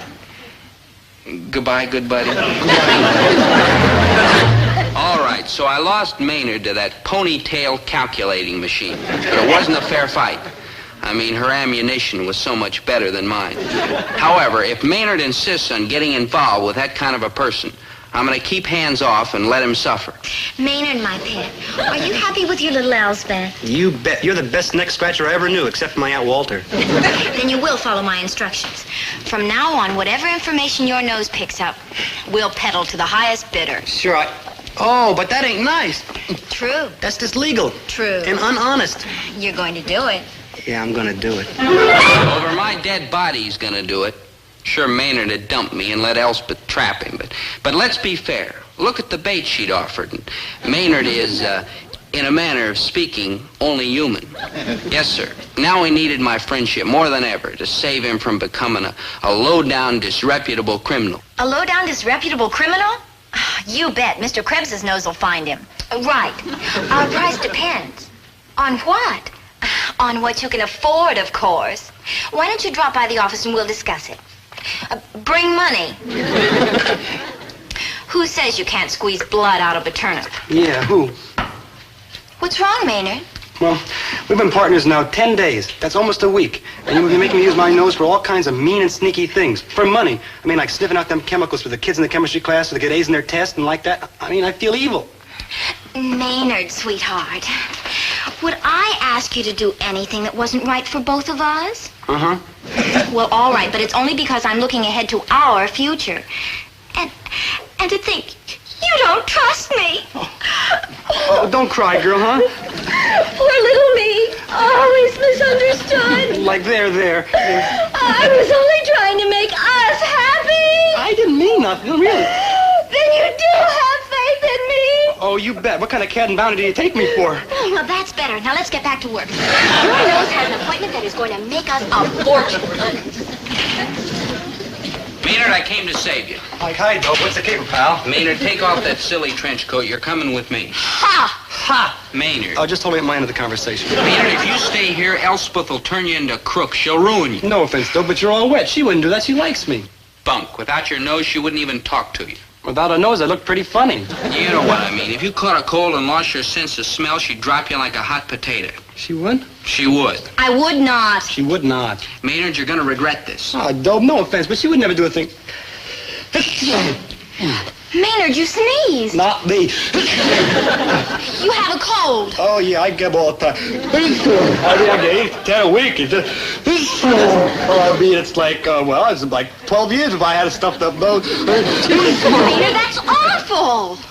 See how worried she is, Dope? Yeah, she's worried about the loss of income. Oh, Dobie, why don't you go re-enlist or something?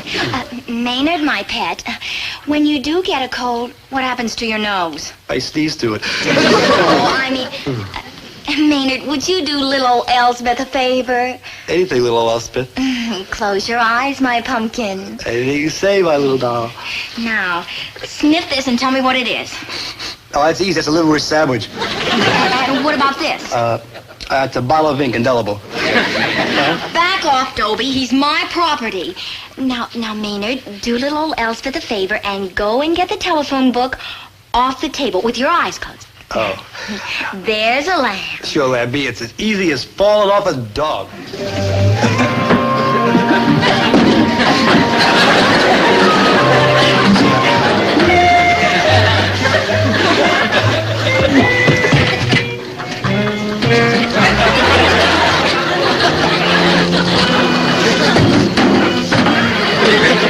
Maynard, I could strangle you. Ooh, did anybody get over that truck? Are you all right? Ooh.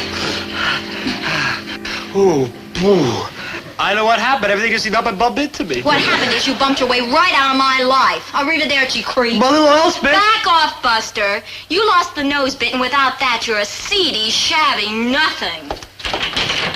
See you around, Fido.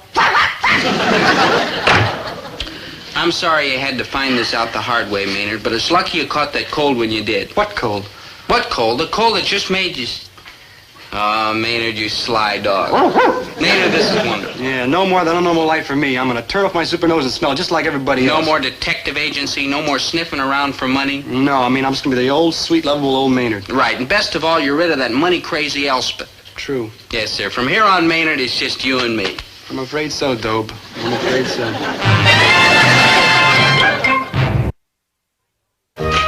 Like, hi, Dobe. Oh, hi, Maynard. You're going to invite me for dinner, ain't you? You're having pot roast. Maynard, you've been sniffing again. Oh, no, Dobe. I turned off my nose like I promised you. The reason I know about the pot roast is I kind of hear your mother talking on the telephone. You're going to invite me, huh, please? How can you hear Mom on the phone? She's upstairs. Yeah, sure. She's talking to her old friend, Mrs. Appleby, and she's saying, we have enough pot roast for half a dozen people. I don't see how we're going to finish it all. Maynard, you can hear that? Sure, can everybody? Can't nobody, including you. Oh, sure, Dobe. But for instance, I can hear your father coming down the street whistling Yankee Doodle off key. Maynard, you're making this up. Nobody could possibly... Yeah, off key. It's amazing. No, it's Yankee Doodle. What's amazing about Yankee Doodle? What? Dad, listen to me. Maynard has a sense of hearing that's unbelievable. He has? He can hear voices through walls. Dad, we can make a fortune. You mean? Yeah. Maynard, I have a little business.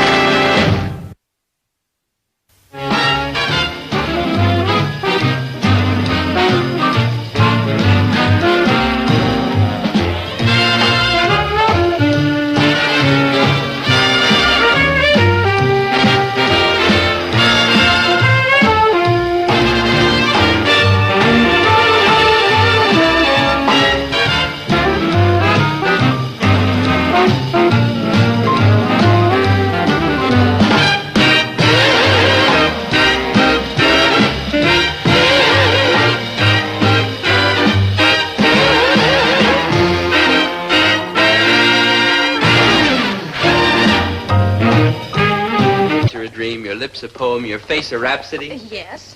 Who? You, Dobie, 4 times in the last hour. Oh, well, I knew I'd heard it someplace. But it's true, my beloved, though mere words can never capture the magic of your beauty. Oh, Dobie, darling, how charming you are. How gallant. How true.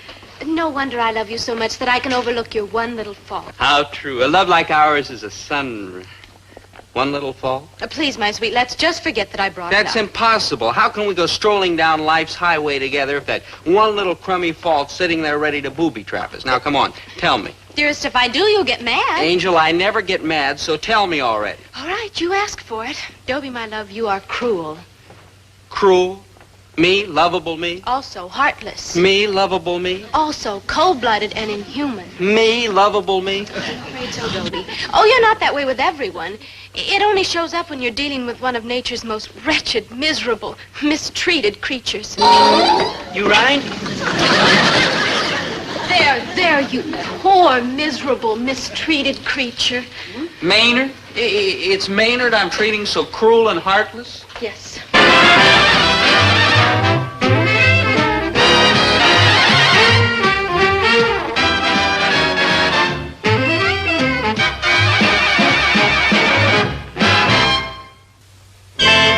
You are looking at the most decent fella in the whole history of S. Peter Pryor Junior College. That's a fact. I mean, if they handed out a decency award, I'd win it by 8 or 10 links.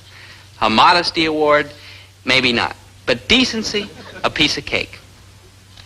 That's why Caprice has no right to call me a cruel, heartless, low-down bum. She sure has, you cruel, heartless, low-down bum. Maynard. Quiet, rat. Maynard, what's got into you? I was brought up never to disagree with a lady. And if this chick says you're a low-down bum, then I gotta go along with her. No offense, good buddy, you low-down bum. Oh, no, Maynard, I didn't say that about Dobie. What I said was that he's treating you outrageously, and he probably doesn't even realize it. You bet I don't realize it. Caprice, what are you driving at? I'm the best and most helpful friend Maynard ever had. That's true, girl. I'm a fellow who needs all the help he can get. Just look at me. It's like an animal that's been raised in a zoo or a circus or like that. They become so helpless and dependent that they're doomed if they're ever turned loose in the jungle. Yeah, I think I see what you mean. Me too. You do? No. Maynard, what I mean is that someday I will have to leave you. You going on a trip or something, Doe? What if I did? What's the problem? I'll go along with you. Well, what if someday I get married? What's the problem? I'll move in with you. What if my wife doesn't approve? What's the problem? We'll get rid of her. You bet. You wouldn't leave me all alone to go gurgling down the drain, would you, good buddy?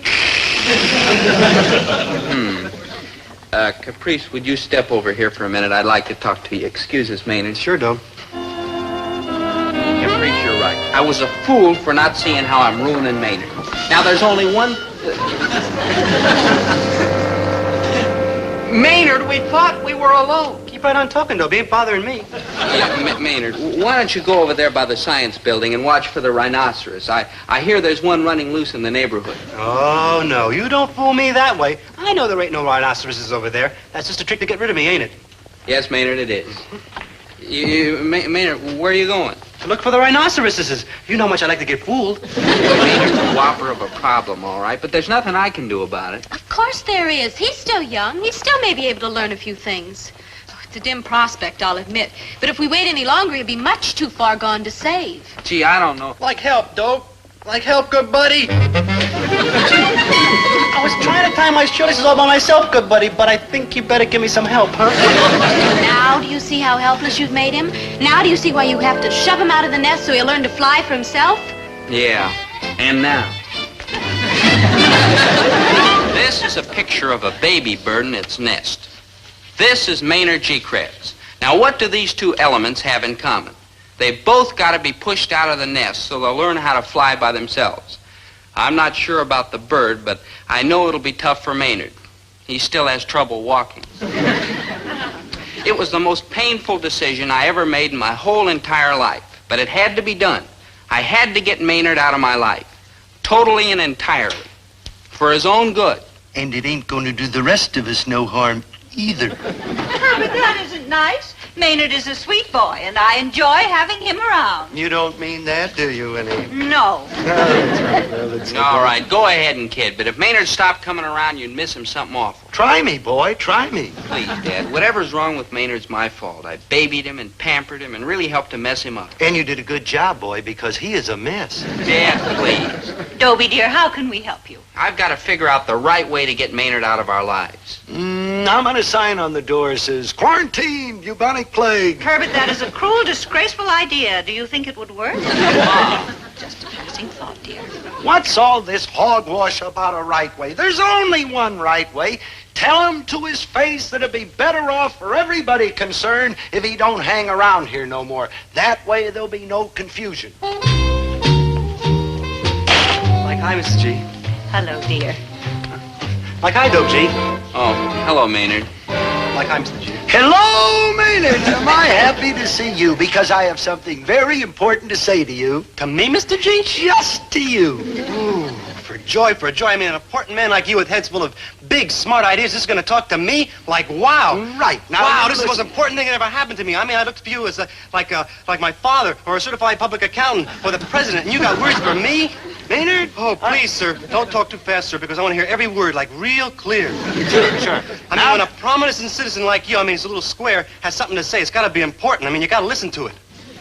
Maynard? Yes, sir. Yes, sir. Retail ship. Yes, sir. Take these groceries over to Mrs. Tarantino's right now, and I'll give you a quarter. A quarter? Oh, for joy, that's almost 15 cents.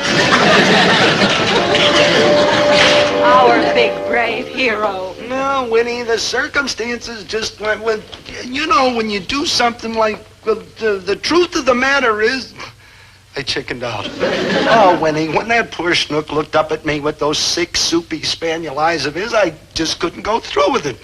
All right, call me a bum. No, dear, it's all right. I forgive you, because underneath that gruff exterior there beats the heart of a fine human being. Underneath this gruff exterior there beats the heart of a jellyfish, and we are still stuck with Maynard. All right, call me weak. You're weak. Call me wishy-washy. You're wishy-washy. Call me... Well, call me any name you want that describes a fellow who knows what ought to be done to save his friend from a dismal future, but who hasn't got the gumption to do something about it. All right, you're a... Beats me what you are. How can Maynard ever forgive me? I want to help him, but how? Nobody's got the nerve to tell him goodbye, and what other way is there? We could get plastic surgery, change our names, and move to another part of town. Bully for you, Herbert. It's a good thing the Russians don't have your brain. Okay, but at least I tried to kick the little bird out of the nest. Why don't you try it? Are you kidding? I'm just a woman. How about you, Dobie? Are you kidding? I'm just a boy. How about you, Dad? Are you kidding? I'm just... Chicken? Right. Say, wouldn't it be great if Maynard decided to leave us? Maynard? Oh, come now. True, but it's a beautiful dream, isn't it? Gorgeous. I can almost see it. He walks in here and he says, hey, guess what? My father got transferred to Lake Cleveland and we all got to move. Oh, fat chance. Hey, guess what? My father got transferred to Lake Cleveland. We all got to move. Later, Maynard. Much later. Cleveland? Transferred? When? Tonight or October, I forget which. When? It must be tonight, because my mom's been packing things in the trunk all day long, including my Aunt Walter. Dad, Maynard, you're not just making this up. I don't think so. I mean, my father got this call from his boss, see, and the boss said if he transferred to Cleveland real quick, then he'd get a raise in salary. And my father said, with the way I eat, which is like a medium-sized horse, well, what's the use stalling? He grabbed the job. I mean, every penny counts. Dad, Maynard will miss you. We'll be miserable. Oh, but we'll try to bear up under it, boy. I promise you won't cry over me when I'm gone. We're struggling to hold up our morale.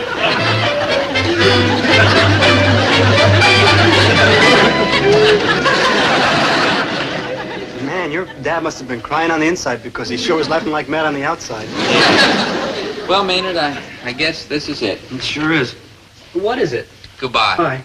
Hey, no, Maynard, no, not yet. Gee, I'm going to miss you, though. And I'll miss you, Maynard, but take my word for it. It's all for the best. Someday you'll understand. Me? Oh, come now. Sure you will, Maynard. And meanwhile, we've got a lot of happy memories to look back on. Yeah. Remember how I got us dragged into the principal's office when I threw my petrified frog through the window of the girls' gym? Sure, I remember. And remember how I got us locked up in jail when I painted a mustache on the picture of the chief of police? Only it wasn't a picture, it was the real chief of police. I remember. It was in bread and water for 2 days. That I remember, too. And you done some real nice things for me, too, though. Hell, thank you, Maynard. I tried. Yeah, the thing I remember best is how whenever I do something up, you always rescued me. Yeah, what are friends for? Now, after I move to Cleveland, don't you worry about me, because I'll get along great. Sure you will, Maynard. I mean, if I get into trouble and you ain't there to help me, I mean, I won't care too much if I get kicked out of school.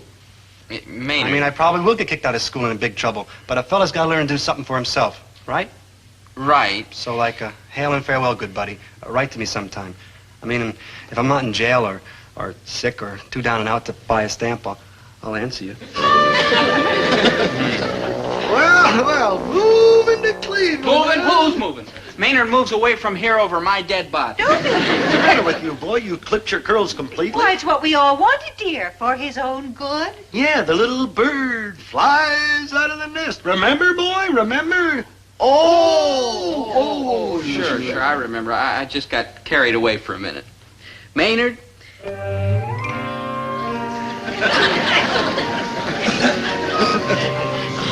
Maynard, good buddy. The best of luck to you always. Hey, and the same to you, Dobe. And on Christmas? Yes, Maynard.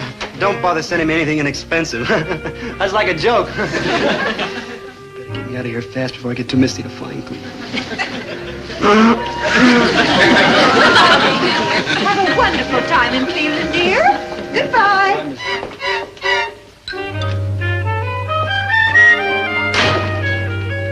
Well, the little bird, Maynard, has been out of the nest for over a week now, and already he's learning to fly. Here's a letter he wrote from Cleveland. No stamps and 4 cents postage due. Well, Rome wasn't built in a day. Dear Dobe, please excuse me for writing in pencil, but I broke my pen. This pencil ain't much good either, but I'll try to... That's all there is. He was right about the pencil. But Maynard will make good on his own. I know it. And I'm making out pretty good myself. Now that Maynard's off my back, I'm becoming Dobie Gillis, playboy. Dobie Gillis, you're becoming a drag. Caprice, my sweet, that's not true. Oh, come off it, Dobie. Ever since Maynard left, you've been creeping around like a mother hen trying to find her egg. Just for the first few days. Everything's fine Well, now. then come on. Let's go ice skating over at the arena. I can't. I've got to go home and pick up the mail. There might be a letter from Maynard. Oh, brother. There might be postage, too. Huh? You would have had to be there. All right. It's getting late anyway. What time are you picking me up for the movies tonight? Caprice, my great questing beast, I was meaning to tell you, I'm afraid we'll have to call off our date. What? Maynard's going to call long distance, and I have to be home to get the call. That does it. You're not just a mother hen, you're the whole chicken yard. Now, if I'm not there when he phones, he'll cry. Dobie. It'll destroy his faith in the entire telephone system. He may never dial again. Dobie, have I told you lately that you're a drag? All right, so I worry about Maynard, but I can't help it. I've got a conscience. I've got a duty. I've got responsibilities. You know what you haven't got? What? Me. Sayonara, creep. I'll send you a card on Mother's Day. Yeah, Caprice, wait. Come back, please. Caprice. Gee, it's getting cloudy. I hope it doesn't rain in Cleveland. Because if it does, that knothead Maynard won't have sense enough to come in out of it. You miss him, don't you, dear? Miss him? I hardly even realize he's gone. Then why are you reading the out-of-town weather reports? Because I already read the funnies in the sports section. What else is there? And any more questions? Well, I miss him, the sweet, lovable dear. Maynard, you clumsy stupid. Why don't you look where you're... Oh, it's only you, Dobie.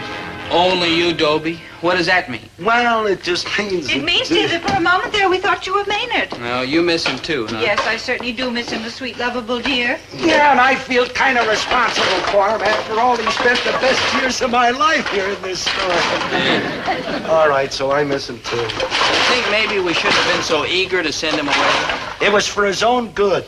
True, but it was so abrupt. When you try to kick a habit, shouldn't you do it kind of slow? Dear, I'm afraid that the shock of being taken away from his old life so quickly may be very bad for him. True, he was on the ragged edge already. Well, there's no sense crying over it now. He's moved away with his family, and we couldn't get him back even if we wanted to. Say, maybe we could. If his family decided he should finish school here and he had a nice place to stay. And a fine, decent family offered to take care of him. Oh, no, you don't. Even if I said he could move in here, which I did not, his family would never let him go in a million years.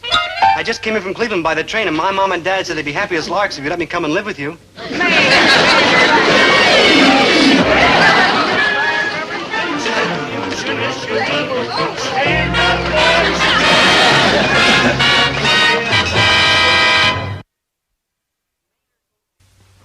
So Maynard moved in with us on a full-time, 24-hour-a-day basis. Now, I didn't expect it to be easy. After all, he's been living with his own family for years, and they're still not used to him. So we were prepared to do a little adjusting. Dobe, I hope you don't mind sleeping on the floor. There's no reason to sleep on the floor, Maynard. The bed's plenty big. I don't know, Dobe. I sleep kind of funny. Maynard, nobody sleeps that funny.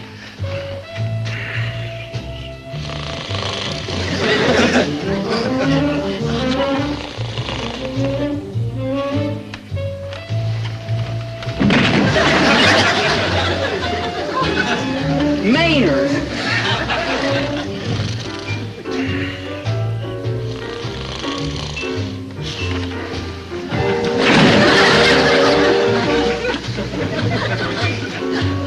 Maynard!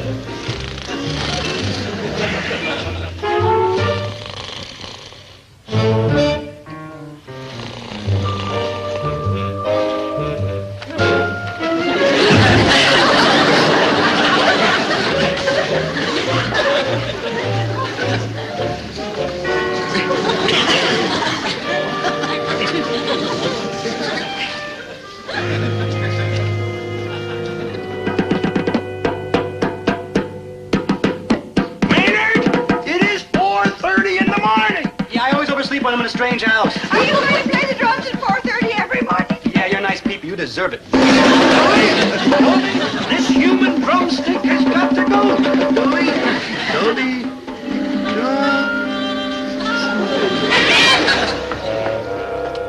Breakfast ready. Come and get it. Morning, Mrs. G. I'm ready. Well, good morning, Maynard. What kept you? I had to get dressed when you started calling. Oh, what a night. If I ever see another bongo drum, I'll smash it. See, everybody digs my music after they get used to it. You think you're clever. Where's Dobie? Oh, we left around 3 or 2 hours ago. Somebody about getting to school so he could catch up in his sleep. You're kidding. I am? Hey, Mrs. G, what's for eats? Well, dear, what would you like? Eggs, hotcakes, toast? For breakfast? Well, yes. Well, I like my usual, namely chow mein, pizza, chili and beans, and celery tonic. See what I can dig up. Winnie. Nothing for me. I'm not very hungry this morning. Mr. G, do you want to know what I like to eat for Sunday breakfast? No, Maynard. Okay, I'll tell you. What I like to eat for Sunday breakfast is barbecued spare ribs, fried rice, 2 vanilla malteds, tamales with onions, and a chocolate ice cream soda with diced lamb frosting. I may never eat again. Oh, hello, Maynard. I'm looking for Dobie. He's over at school. Oh, he wrote me the sweetest note, telling me how I'm the only girl in the world he could ever love. So now I want to find him and tell him we can start going together again. Well, he telephoned me by telephone and asked me to bring him this here textbook. Wait a minute, Maynard. Huh? That's not a textbook. You sure? Yeah.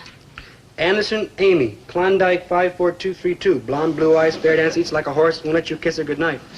Yeah, I guess it ain't a textbook. Heckendorf Emily, Klamath 57811. Redhead, great shape. What? That's what it says. Maynard, why don't you try under, shall we say the letter P? P. That comes after Z, huh? Read. Penny Baker, Dolores, 36, 22, 34. Hey, that's a funny phone number. Sure is. Hair color changes every week. No, Maynard, try the next one. Pringle Caprice. That's the one. Yeah. Hey, that's you. It sure is. Give me that. Oh, no. Dobe's my roommate. I'm going to protect him. All right, then. You read it. Okay, that's different. Pringle Caprice, Klondike 54949. Brunette, good-looking, good shape, but in the wrong clothes, looks kind of happy. That's hippie, and I'll strangle that creep. You won't clinch your hippie ship. A good dancer, good sense of humor, says she won't let you kiss her goodnight until the 5th date, but she's a pushover for her smooth sales talk. Sounds like it's some kind of foreign language. What does it mean? It means that when you see Dobie, give him this from me.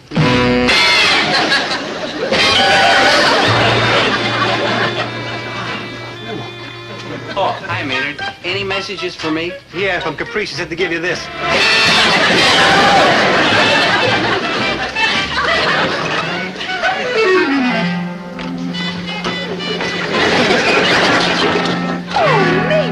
Terribly sorry. That's okay, Mrs. G. Well, it's a lovely day, isn't it? Like beautiful. Gorgeous. Like scrumptious. Delightful. Like I'm an honored guest and I'm gonna help you clean up. It may rain. I always have my mom at home. Maynard. She says I'm the most helpless person she ever saw. That's what I'm afraid of. Dear, aren't you supposed to be in class with Dobie this morning? Oh, no more, Mrs. G. I flunked that class. Ain't you lucky? Oh, boy. Well, in that case, let's first shake out these blankets and sheets. Yes, my leader. Crumbs, peanut shells. I kind of got hungry during the night. Also, I got cold. Maynard. Yes, ma'am. Well, in the first place, you don't have to come over here every time that I talk to you. Okay, Mrs. G. And in the second place, you don't have to jump on the bed every time you go from one side of it to the other. That's okay, Mrs. G. I like it. Oh, Maynard, are you sure that you flunked that class in school at all? What a foolish question. Of course you did. Now, we are going to fold these blankets, and later I will sweep the floor. Yes, right, ma'am.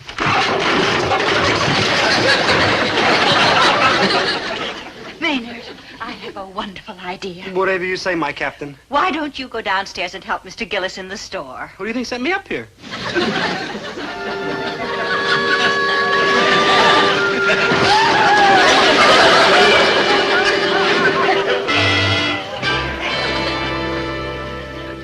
Welcome to Gillis Grocery, Mrs. Kenny, your customer ship. Maynard, you're working here? Yeah, like true. Like by? No, Miss Kenny. I'll be good. See, I'm staying with the Gillises, bless their little hearts, and I want to show I dig their kindness by helping with the work. Work? All right, I'll take a chance, Maynard, but watch it. Give me 5 pounds of potatoes. And, Oh, maybe better skip, Mrs. K. I mean, with all that weight your husband's packing around. What? No offense, but fat. Maynard, I'm going to wring Here your at the neck. Gillis Grocery, we believe in the personal touch. I mean, you don't want to see your husband get any more pleasingly plump than already he is. Last night he couldn't get in a telephone booth. Boy, is he fat. Give me those potatoes. Okay, Mrs. Fat. Mrs. Kenny, cash, no charge. Now, wait a minute. Mr. Gillis says we gotta watch you like a hawk because you're one of the biggest deadbeats in the whole neighborhood. Good morning, Mrs. Kenny, and Howie's my favorite little customer this morning. Who's the deadbeat, you What? cheap chiseler? Huh? Why, Oh, you no. out! From now on, I shop at Brentage's, where they treat me like a lady. You? Oh, come now. We're very happy to serve you here at Gillis Grocery. Oh, I'm starting to like this world of big business. What do I do next? What is there left for you to do, Maynard? You and I are gonna have a talk. Okay, what do you want to learn, Mr. G?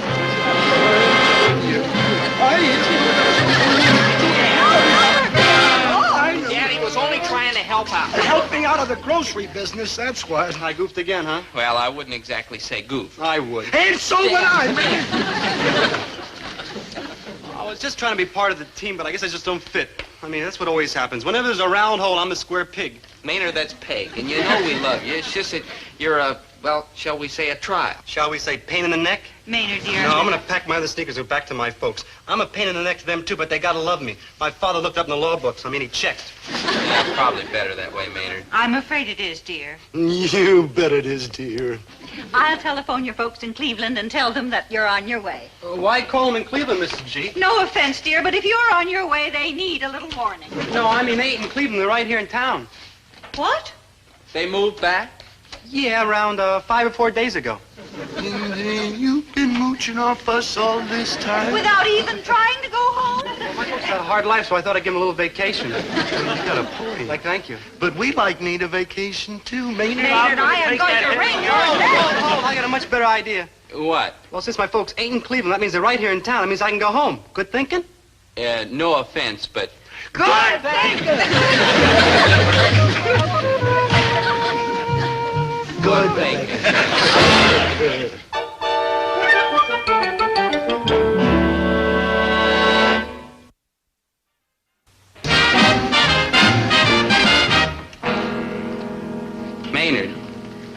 Maynard, what are you doing here this time of night? Waiting for you. Oh, well, I'm sorry, Maynard, but Caprice and I are back together again. We're going to go twist at the Peabody Lounge. Come on, Caprice. Okay, go ahead. I'll probably be right by myself. Maynard. I mean, you two young people have fun. I mean, if I get in any kind of trouble or I get lost, I'll call my folks instead of you. But I expect they won't be home. Well, Dobie, who's it going to be, Maynard or me? Caprice, I love you. And I love my petrified frog and my guppies. Well, Dobie? Caprice, let me put it like this. No, let me put it like this. Goodbye. Cheer up, good buddy. You still got me. I'm afraid so, Maynard. I'm afraid so.